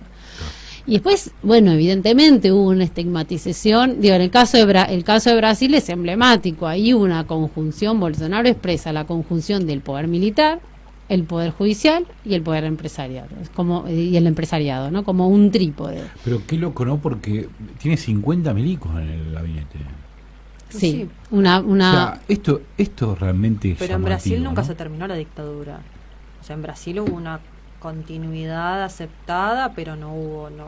Los que hicimos revisionismo, y aparte que eso lo discutimos un montón de veces, la dictadura en Brasil no fue ni de las dimensiones que fue acá, no fue lo sanguinario que fue acá, pero además hizo cosas. Durante la dictadura se construyeron puentes, se construyeron rutas, o sea, se hizo obra pública que sigue estando ahí parada de pie y que de hecho tiene los nombres de los milicos. Me vas a acordar a la no película tiene nuestra historia. La película de Monty Python, cuando hay una célula rebelde. ¿Cuál? ¿La vida de Brian? La vida de Brian. Y entonces le dice, bueno, estos romanos son toda una bosta, ¿no? Así, pues le voy a hacer corto, ¿no? Entonces dice, ¿qué hicieron los romanos por nosotros? Y los acueductos. Bueno, sí, está bien, pero ¿qué hicieron los romanos? Y nos dieron casa, o las leyes, claro, sí. Y cada vez que va, y al final termina... Bueno, que no sea esto, bueno, la salud, claro, y la educación, los tipos decían... ¿Qué hizo el kirchnerismo por nosotros? Claro, bueno, y hay una... Y bueno, no, la vida de Brian podemos... Pero qué sé yo, a mí me parece que hay algo de esto que decías vos ahí con la dictadura, porque ahí sí hay una alianza militares y burguesía nacional. La consolida, digamos que igual es tradicional de Brasil por el hecho de la pretensión de ser un imperio, ¿no? Sí, la dictadura brasileña tuvo varios elementos importantes que, tirando del hilo, pues, pueden explicar de alguna manera lo de Bolsonaro. La dictadura brasileña fue una de las más largas, 21 años, sí, del 64 al 85, y tuvo dos cosas. En términos políticos, tuvo a diferencia del resto de los casos, tuvo un formato representativo, o sea, había elecciones, obviamente con persecución política, y donde la dictadura modificaba las reglas del juego toda vez que el resultado era desfavorable para el régimen. ¿Qué pasó? Proscribió a los partidos preexistentes y generó condiciones a través de actas institucionales para que se crearan dos fuerzas, una de la dictadura, una de moderada oposición. El partido actual, el PMDB es de la exactamente. Es el heredero, exactamente. Entonces, bueno, ahí hay como un dato que permite entender el mecanismo de legitimación que tuvo el régimen y por qué se extendió 21 años, una de las más largas. Y después el dato económico, efectivamente, si uno la compara con la chilena, que es la dictadura neoliberal por excelencia, donde están los economistas, los llamados Chicago Boys, que se formaron en la escuela de Chicago y se incorporaron en el ministerio y como parte del cuerpo de gobierno de Pinochet, de la dictadura de Pinochet. El caso de Brasil es emblemático porque tuvo un modelo económico de corte que uno podría decir rápidamente desarrollista. Efectivamente, donde el Estado, junto con los empresarios, llevó adelante un modelo. De hecho, alrededor de 68 fue lo que se llamó el milagro económico, donde Brasil va a tener un despegue y de desarrollo de la industria. Y eso no tiene que ver un poco, perdón, con la idiosincrasia de los militares, porque los militares en Brasil en todo caso eran más nacionalistas. Acá los que estaban acá eran cipayos directamente, o sea, estaban entregados a otra cosa. La de 76 no. La de 76 tenía Lara Liberal y la otra línea que era la de Macera. Sí. Que era más nacionalista, que de hecho quiere cuando proscribe, digamos, el peronismo, la movida de Macera era hacer, digamos, que el peronismo elegirse él como bueno, lo que pasa es que mató todo. Entonces era un poco. Claro, bueno, pero el método era se le escaparon algunos igual, ¿eh? Sí, está bien, pero vos lo tenías. Lo que pasa es que esa lucha, digamos, entre las fracciones hacia adentro de los militares, la termina ganando Videla. Claro. Videla y el otro era el de la Fuerza Aérea. El otro era más nacionalista, digamos, la Armada, toda esa movida tenía otro palo más nacionalista. Pero el hecho que la fracción que gana en la dictadura, por eso son 3, o sea, no quedaba uno solamente, porque no quería que le pase como le pasaban a los anteriores dictadores, que le hacían golpes palaciegos constantemente. Entonces aparecen una tríada, digamos, de seres nefastos. Exactamente, la Junta tiene que ver con esto, donde uno se erige, pero son 3 los que gobiernan. Pero bueno, sigamos. Sí, yo pensaba quizá la explicación de este rasgo desarrollista de la dictadura brasileña, no sé si tiene tanto que ver con la corporación militar, en donde también hay líneas, incluso en materia, no solo en materia económica, también en la posición respecto a la materia de represión, digamos, ¿no? Hubo procesos que fueron como más moderados, por decirlo alguna, menos virulentos, y el gobierno de Medici fue el más brutal en términos de bueno, tortura, desaparición y demás, asesinatos y demás. Estaba pensando que ahí hay una clave que uno puede pensarlo, ahí sí volvemos a la idea de la burguesía paulista como un actor clave resistiendo un modelo neoliberal que vino después. Eso también hay que decirlo. La dictadura brasileña se inicia en el 64. Todavía en el paradigma de la región están las tesis del desarrollismo dando vuelta. Todavía no es el neoliberalismo que uno podría decir rápidamente que llega en América Latina con el 73, la dictadura de Chile, ¿no? En los 70. Frondizi también. Por eso, en los 60, 58, claro, 60 todavía no estaba el neoliberalismo como paradigma reinante. Entonces la dictadura, el milagro económico al que yo hacía referencia en 68, está todavía bajo el ala de este paradigma de ideas. Es cierto que la dictadura se extiende hasta el 80, pero bueno, la matriz y la masa crítica que del acumulado histórico de Brasil en términos del desarrollo productivo y de la burguesía todavía le permitió dar a esa dictadura que nosotros denominamos dictadura institucional, porque como decía Gustavo recién, hay una ocupación del Estado en términos institucionales, no es que es el general dictador, es las Fuerzas Armadas, claro, como institución las que ocuparon el poder del Estado. La burocracia estatal. Sí, yo digo más que la burocracia estatal, como la corporación militar es la que ocupa el Estado, no es la dictadura o las de Centroamérica, Nicaragua, Somoza, no es que son más personalistas, sino son las instituciones. ¿Cómo pasa, en Argentina? Estas dictaduras que tuvieron estos rasgos son la de Argentina, la de Chile, la de Uruguay, que también tuvo una dictadura entre el 73 y el 85, y la de Brasil. Claro. ¿Qué era que iba a decir? Me olvidé. Este programa que olvida al final. No olvidemos.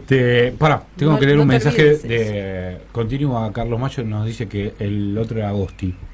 el nacionalista.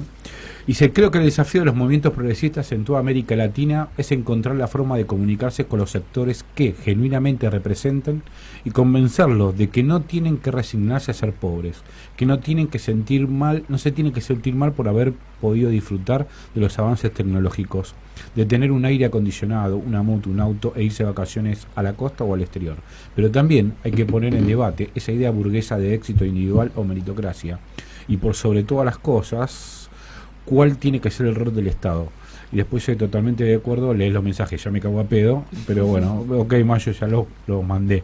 Te mando un saludo a Martín Pollera también, que está escuchando, que dice, te estoy escuchando, se quedaron sin herramienta para contener, eso no significa que se descalabre aún más todo, tiene que ver con una charla que hicimos en la primera parte, pero el tema de las dictaduras es interesante porque ahí empezás a entender también estos gobiernos empresariales, porque vos decís, bueno, en Brasil, por ejemplo, tenés una especie de alianza, en otros lados no, el otro lado es, digamos, toman el rol de la burguesía. A ver. ¿Y qué yo? Por ejemplo, en sentido, en darle un modelo de país, por ejemplo, la dictadura de Pinochet toma, digamos, para sí, más allá de que es un modelo neoliberal, pero toma el rol de la burguesía, digamos, en darle un modelo de país, ¿no? Me parece a mí que el modelo de acumulación lo decide alguna clase. Sí. Esto es clarísimo. Sí. Ahora, a mí me parece que los militares, por ejemplo, Pinochet dice, bueno, yo creo que el modelo de acumulación, como la burguesía nuestra no sirve para nada, lo hacemos nosotros. Y le imprime, digamos, a ese país una impronta, digamos, de es por acá, muchacho. O sea, toma el rol de la burguesía. ¿Vos decís que Pinochet pensó eso? Yo no lo veo a Pinochet pensando. Estoy hablando de ejecutar, porque acá quiero aclarar algo de nosotros estamos teniendo el rol del Estado, que como lo estamos tratando, es un rol, voy a decir una guasada, pero para que se entienda, un rol a lo Lenin, ¿no? Que es una herramienta, el Estado es una herramienta que depende de quién lo ocupe, dirige el país. Esto es clarísimo. No es que el Estado es bueno y no, el Estado no somos todos, ¿no? Esto es un concepto más. No. Es la estructura. Es la estructura. Bueno, eso me parece a mí que depende de quién agarre el fierro, ¿no? Imprime, digamos. Y yo creo que Pinochet, más allá de si se lo dicen a él o venía con el PAC de neoliberal, es el ejecutor. Sí. Y lo hace a través del Estado, pero no hay otra forma. Sí, no, ni hablar, eso sí. Entonces yo, para mí, toma el rol, digamos, de las burguesías, al no poder hacerse cargo porque no tenés una burguesía fuerte en Chile. ¿Entendés? No tenés nada fuerte en Chile. ¿Qué es Chile también? Bueno, sí, pero además, lo que digo es, lo mismo puede pasar en Perú. Sí. Estos tipos toman, digamos, prestado, digamos, modelos extractivistas de otros lugares que le convienen a los grandes países centrales, por así decirlo, y te joden con eso. Entonces toman el modelo extractivista y toman el rol de las burguesías de acá, ¿no? Al no poder al no ocupar ese lugar, aparecen estos tipos, ¿no? Como una burguesía auxiliar, como un dictador, digamos, ejecutando planes foráneos. Entonces empiezan a tomar esto, pero imprimen, digamos, culturalmente las direcciones de estos países. Sí, sin duda. No sé si me sí, es que, y eso, pero no sé por qué separás el caso de Chile. Yo diría que todas las dictaduras que acabo de mencionar marcaron hay un sentido común instalado, instalado a partir de ciertos discursos mediáticos también, de explicar las causas de las dictaduras de los años 60 y 70 por las guerrillas. Bueno, la guerrilla de las izquierdas, y entonces, los militares, la respuesta fue, los militares vinieron con el discurso de sanear los vicios de las democracias generados, y ellos venían y los discursos primeros eran nos quedamos un ratito, ya nos vamos, y después después del primer tramo, en todas las dictaduras vemos que hay un momento fundacional. Chile reforma la Constitución en los 80, que se plebiscita, Uruguay pretende reformar la Constitución en los años 80, pierde el plebiscito y a partir de ahí se inicia la fase de la transición. Brasil reforma la Constitución sin plebiscito mediante un mecanismo a través del Congreso. En Argentina, y esto es un paréntesis para otro día, no hay, hasta donde yo sé, un proyecto de reforma constitucional serio por parte de la dictadura. Digo, esto es una nota al pie, pero tiene un carácter fundacional también la dictadura argentina. Entonces la pregunta es, bueno, ¿cuál es el modelo, cuál es el proyecto político que viene a traer este régimen? Entonces, cuando vas a mirar la historia y vas a mirar los casos concretos, ¿había violencia política en Chile antes de Pinochet? No, era el gobierno socialista de Salvador Allende, elegido por el voto popular. Las reformas más importantes que hace Allende las hace por el Congreso. La nacionalización del cobre se aprueba por unanimidad en el Congreso, no la saca ni por decreto ni por afuera. Nota al pie otro día por qué se aprueba en ese contexto. La reforma agraria que hace Allende la hace según la legislación vigente, que era la de la democracia cristiana.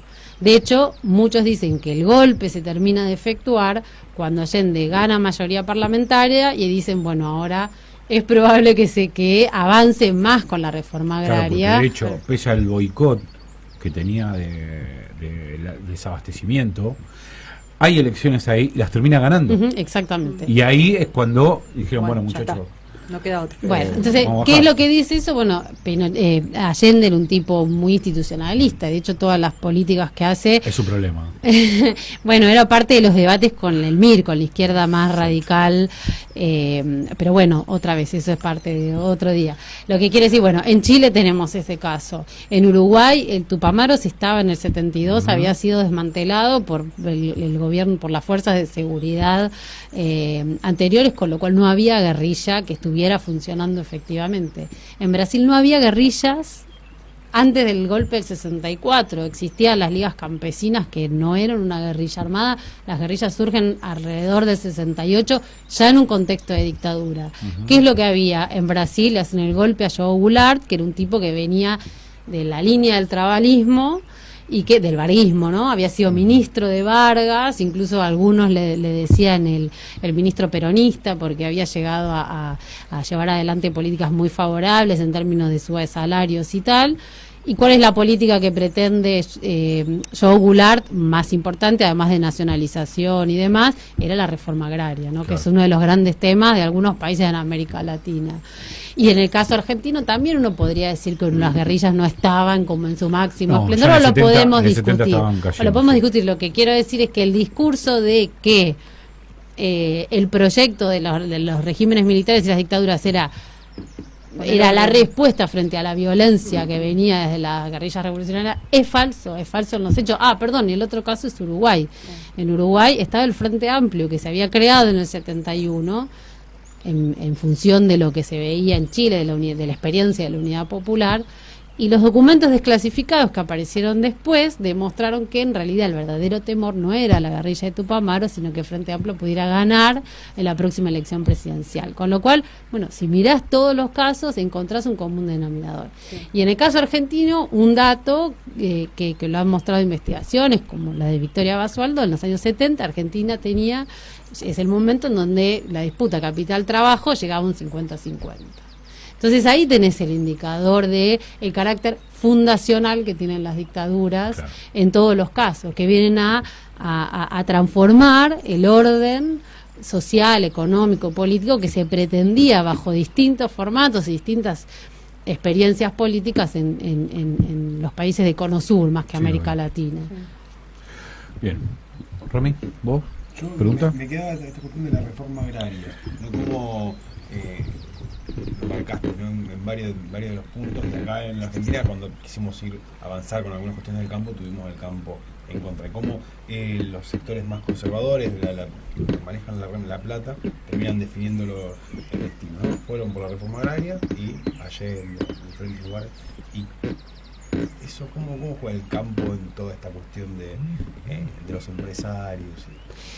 Sí, es una, a ver, Es una muy buena pregunta. Es una pregunta, sí, no, es una pregunta cobrar. buena, no sé, y muy compleja que no sé si voy a poder responder. No importa, Pero la historia de América Latina tiene a la cuestión de sobre todo en los países andinos, en donde hay la historia tiene a la cuestión de la reforma agraria como parte ahí, ¿no? Como una gran deuda, ¿no? Como una cuestión clave, efectivamente, que definió que definió la historia, ¿no? Pero en la Argentina es una historia larga esa. Sí, en Argentina no hubo reforma agraria en Argentina. ¿Dónde hubo reforma? No hubo ni debate. No. ¿Dónde hubo reforma agraria? Hubo reforma agraria en México vía revolución, después de la revolución que estalla en el 10, se termina, hay varias reformas, pero la reforma más significativa es la que hace Cárdenas, ¿no? Lázaro Cárdenas, del 34 al 40, que Cárdenas vendría a ser Perón en Argentina, Vargas en Brasil, Cárdenas en México, ¿no? Como los populistas clásicos. Bueno, Cárdenas hace una reforma agraria que tiene como rasgos que se distribuye por ejidos, ¿no? Por tierras comunales. Entonces es la más significativa y para muchos la Revolución Mexicana termina o se corona con el gobierno de Cárdenas, con la reforma agraria. Tenemos reforma agraria muy moderada en Chile en los años 60 con la democracia cristiana, una reforma agraria que se produce en el marco de la Alianza para el Progreso en los años 60. Avísenme si es muy aburrido. No. Nosotros hablamos de temas aburridos. Bueno. Entonces los años... Yo meto algún chiste y lo levanto. Es la reforma que hace la democracia cristiana en Chile, en realidad no es una reforma comunista, todo lo contrario, es una reforma en la línea de la Alianza para el Progreso para encuadrar o por temor a que se desarrollen movimientos revolucionarios como los que ya habían ocurrido en Cuba, ¿no? Hagámoslo, así lo controlamos. Exactamente. Y después tenés la reforma de Allende, que es más radical, no solo en términos cuantitativos, sino sobre todo en términos cualitativos. Ahora, a mí me interesa entrar en un temita, porque ¿qué hablamos cuando hablamos de reforma agraria? ¿Qué es reforma agraria? ¿Reparto, tomá 3 hectáreas para vos? ¿Cómo es? Sí. ¿Así es? ¿Son retenciones? Si a veces digo, mira, vos tenés 3 hectáreas acá, ¿así es? No. Bueno, sí, no, sí. Sí, no. A ver, tenés... Le digo a mi tío que venda ya las tierras, ¿no? No, reforma, cuando uno habla de reforma agraria estás hablando de distribución de tierra, que es expropiar y distribuir. Eso es así. Ahora, no todas las reformas agrarias tienen el mismo sentido. Vos podés hacer una reforma de tipo socialista, como Cuba, o puedes hacer una reforma burguesa. Claro. Distribuir pequeños productores y los pedazos grandes que se los quede. No, está bien, distribuís la tierra en pequeños productores independientes y bueno, es una reforma de tipo burguesa, no es una reforma socialista con el Estado como garante. Sí, pero más que nada como apropiador de los productos. Sí, claro. Entonces lo que quiere decir, teníamos la de Cuba, ¿no? Todas estas experiencias que vienen, pongámosle, de los 30, 40, 50, 60, 70, y después el campo la verdad es que se complejiza muchísimo, ¿no? La idea que al extranjerizarse, los grandes pools de siembra, eso le agregan una complejidad mucho mayor que, ahí la verdad es que yo no soy experta en la materia. Está el tema de las semillas, hay un montón de cuestiones que son ya... Es como decíamos antes, podemos pensar el desarrollo capitalista o pensar América Latina, el capitalismo de América Latina, igual que lo pensaron Cardoso y Faleto en los años 60 y 70, no. Lo mismo pasa con el campo, ¿no? Claro. En la década de los 90 se producen muchas transformaciones respecto del modo de producción, cómo se produce la tenencia de la tierra. Los pools de siembra, aparecen ya a otras cuestiones y además aparece el factor de que muchos tipos empiezan a alquilar sus campos a estos pools de siembra, entonces hoy se te empieza a complicar porque ¿cómo lo pensás? No es solamente voy y digo, mira, te quito la tierra, toma. Es un poco más complejo. Mucho más complejo, sí. Es un poco más complejo, sí. No, me enganché con el tema, vos decías que no sos experta en el tema, pero es posible pensar una Entonces reforma... no me preguntes más. Hago una pregunta así como no para vos, sino como general. Si es posible... Ya sé que no sabes, pero a ver. No para quedarte mal, sino para pensarlo. ¿Es posible pensar una reforma agraria sin pensar en los dueños de la semilla? No, en este momento no. No, claro. En este momento no. Tiene que ver, ahí también entra esta cuestión que sí quizás experta en el tema de los dueños de estos gabinetes empresariales, ¿no? Bueno, Sí. Macri es dueño de cuántas tierras. Viste que dice el pie para que entres ahí de nuevo, igual. No, pero por ejemplo, no sé, en Paraguay hay muchos brasileños que van a las tierras de Paraguay. Hay una complejidad ahí que tiene que ver con la transnacionalización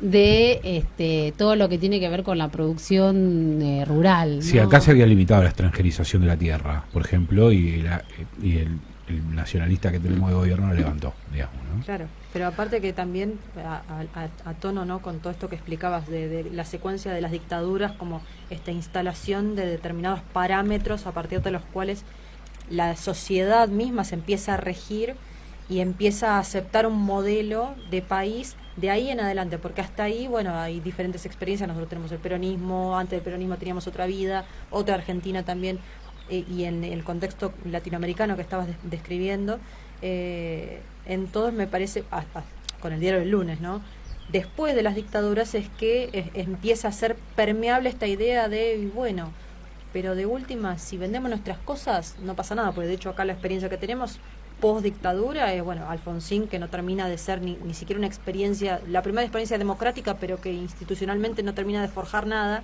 y después tenemos el menemismo. Sí, forjar el menemismo. Y bueno, pero experiencia. le da el pie a la aparición del menemismo, pero institucionalmente no termina de resolver los problemas que había dejado la dictadura, pero socioculturalmente habilita la aceptación de que, por ejemplo, se empieza a vender todo lo que se suponía que era nuestro. Se vende la privatización, todo esto de empezar a despojar al Estado de cosas, porque volver a las ideas de antes, ¿no? Un Estado mínimo. Eso, pero aparte con un discurso de otra cosa, ¿no? Pero que que la sociedad misma sea la que apoya ese tipo de modelo, y que de ahí en más, bueno, tuvimos este bache, digamos, de 12 años de retrotraer todo eso, pero hoy la aceptación nuevamente de eso que vos decías, esto de venimos a resolver estos problemas, la dictadura como respuesta a un problema grave.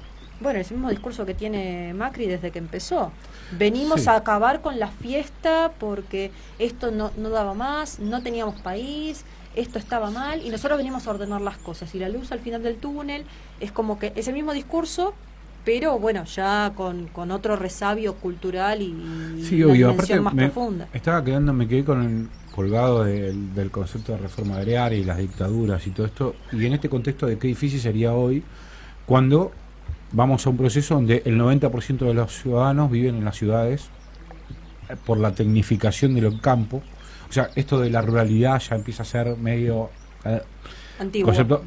Y de hecho, hay que pensar, realmente esto no es para vos, sino para algún arquitecto, si las ciudades están hechas para los ciudadanos, ¿no?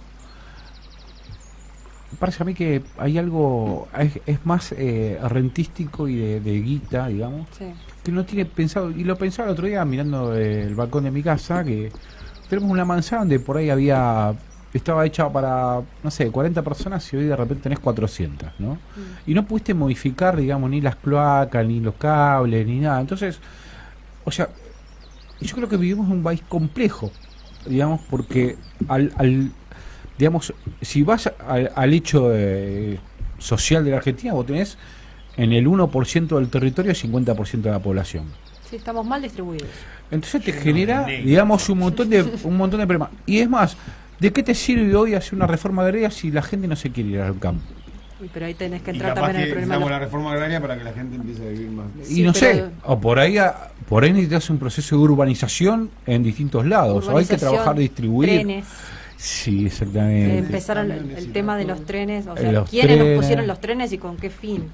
Para llevarse todo hacia el puerto, y nosotros no terminamos de hacer algo federal con el tema de los trenes. Por donde pasaba el tren había, porque ahora encima los están sacando, había una civilización que se podía conformar alrededor de ese tránsito de cargas, de personas, se podían conformar ciudades, y ahora todo eso está quedando, justamente están haciendo que la gente se vaya de esos lugares y se amontonen y nos empecemos a matar por el espacio, porque justamente eso es como es en términos económicos que se mide la distribución de las personas. Si nos matamos por el espacio, mejor va a valer más esto porque me lo va a pedir más gente. Nos están pensando en términos económicos, no están viendo vida acá. Ni hablar. Bueno, son 21:55.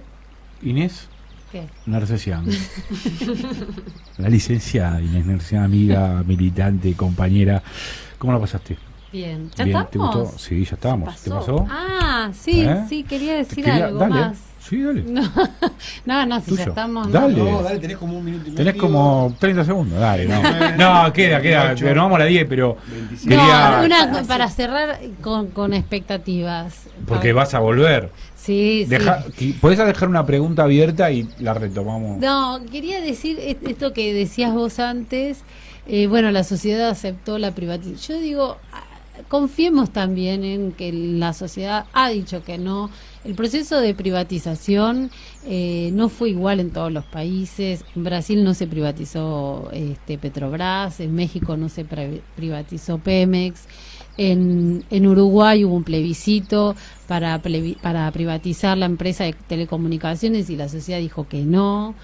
En Bolivia, vos preguntabas antes por Evo Morales y Sánchez de Lozada, los conflictos por la guerra del agua y el gas tuvieron que ver también con un proceso de privatización, extranjerización, y el pueblo y la sociedad dijo que no. Y en Argentina, si bien se aceptó, uno podría decir en la década de los 90, uno podría decir que gran parte de la sociedad valoró muy favorablemente la nacionalización, el 51% de YPF, con lo cual, tomando para cerrar un poco más optimista decir que el pueblo sabe, el pueblo entiende. Queremos que odien, nosotros acá trabajamos para que la gente odie. Y mecanismos del odio. Sí. Y que también sabemos decir que no cuando la cosa no va más, y que en el 2019 hay una expectativa para poder decir que no, que este modelo no va. Todavía tenemos un núcleo sano en la sociedad que resiste, siempre estuvo. Acá hay un enclave sano. Somos portadores sanos de peronismo. Sí, no hablemos de sano porque no es que nosotros están enfermos, nosotros están ciegos. No sé si claro, una discapacidad. Tenemos que unir a los argentinos, compañeros. No, pero claro, pero la sanidad en ese sentido, de que nosotros justamente es esto que decías de la empatía y demás. Tenemos ganas de, no solamente de nosotros saber que esto puede ser, sino de que el otro se entere de que se puede hacer de otra manera. O sea, ahí está la diferencia entre saber y querer que el otro también esté enterado y que le llegue todo esto. Exacto. Que esa es nuestra tarea, ¿no? Poder compartirlo y hacerlo accesible.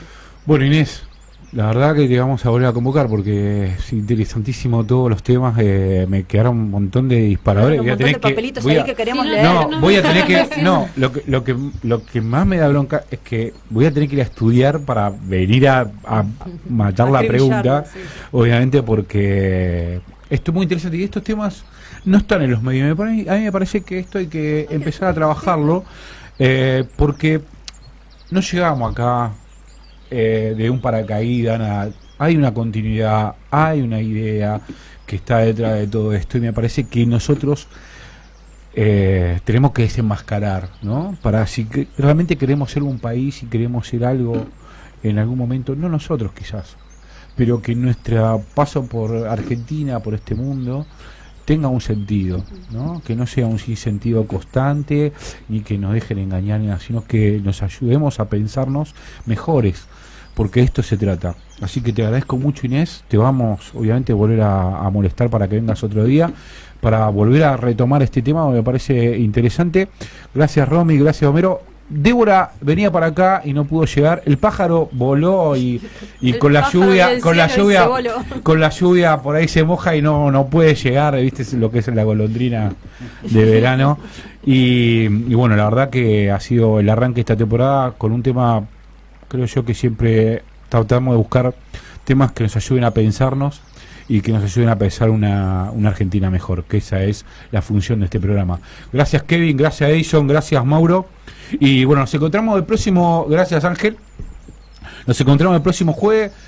Vamos a hablar del próximo jueves. Tengo hablado con Ivonne y Marcelo de Asia TV. Van a venir a hablar de geopolítica. Vamos.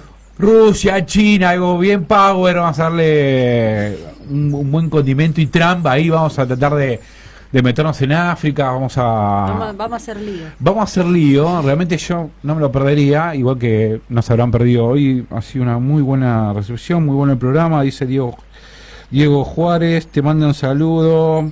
Tavi, mi amiga pampeana.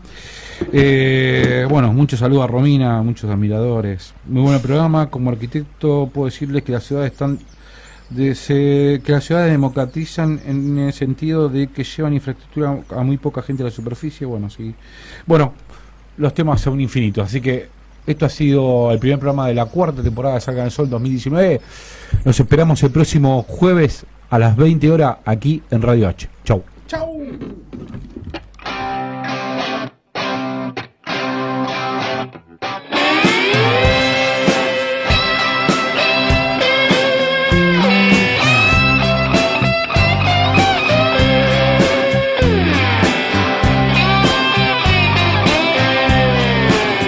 Dicen que siempre él quiere algo más y por las noches él sale a tirar. Dicen que nadie lo puede atrapar, ni la más perra, la más perra.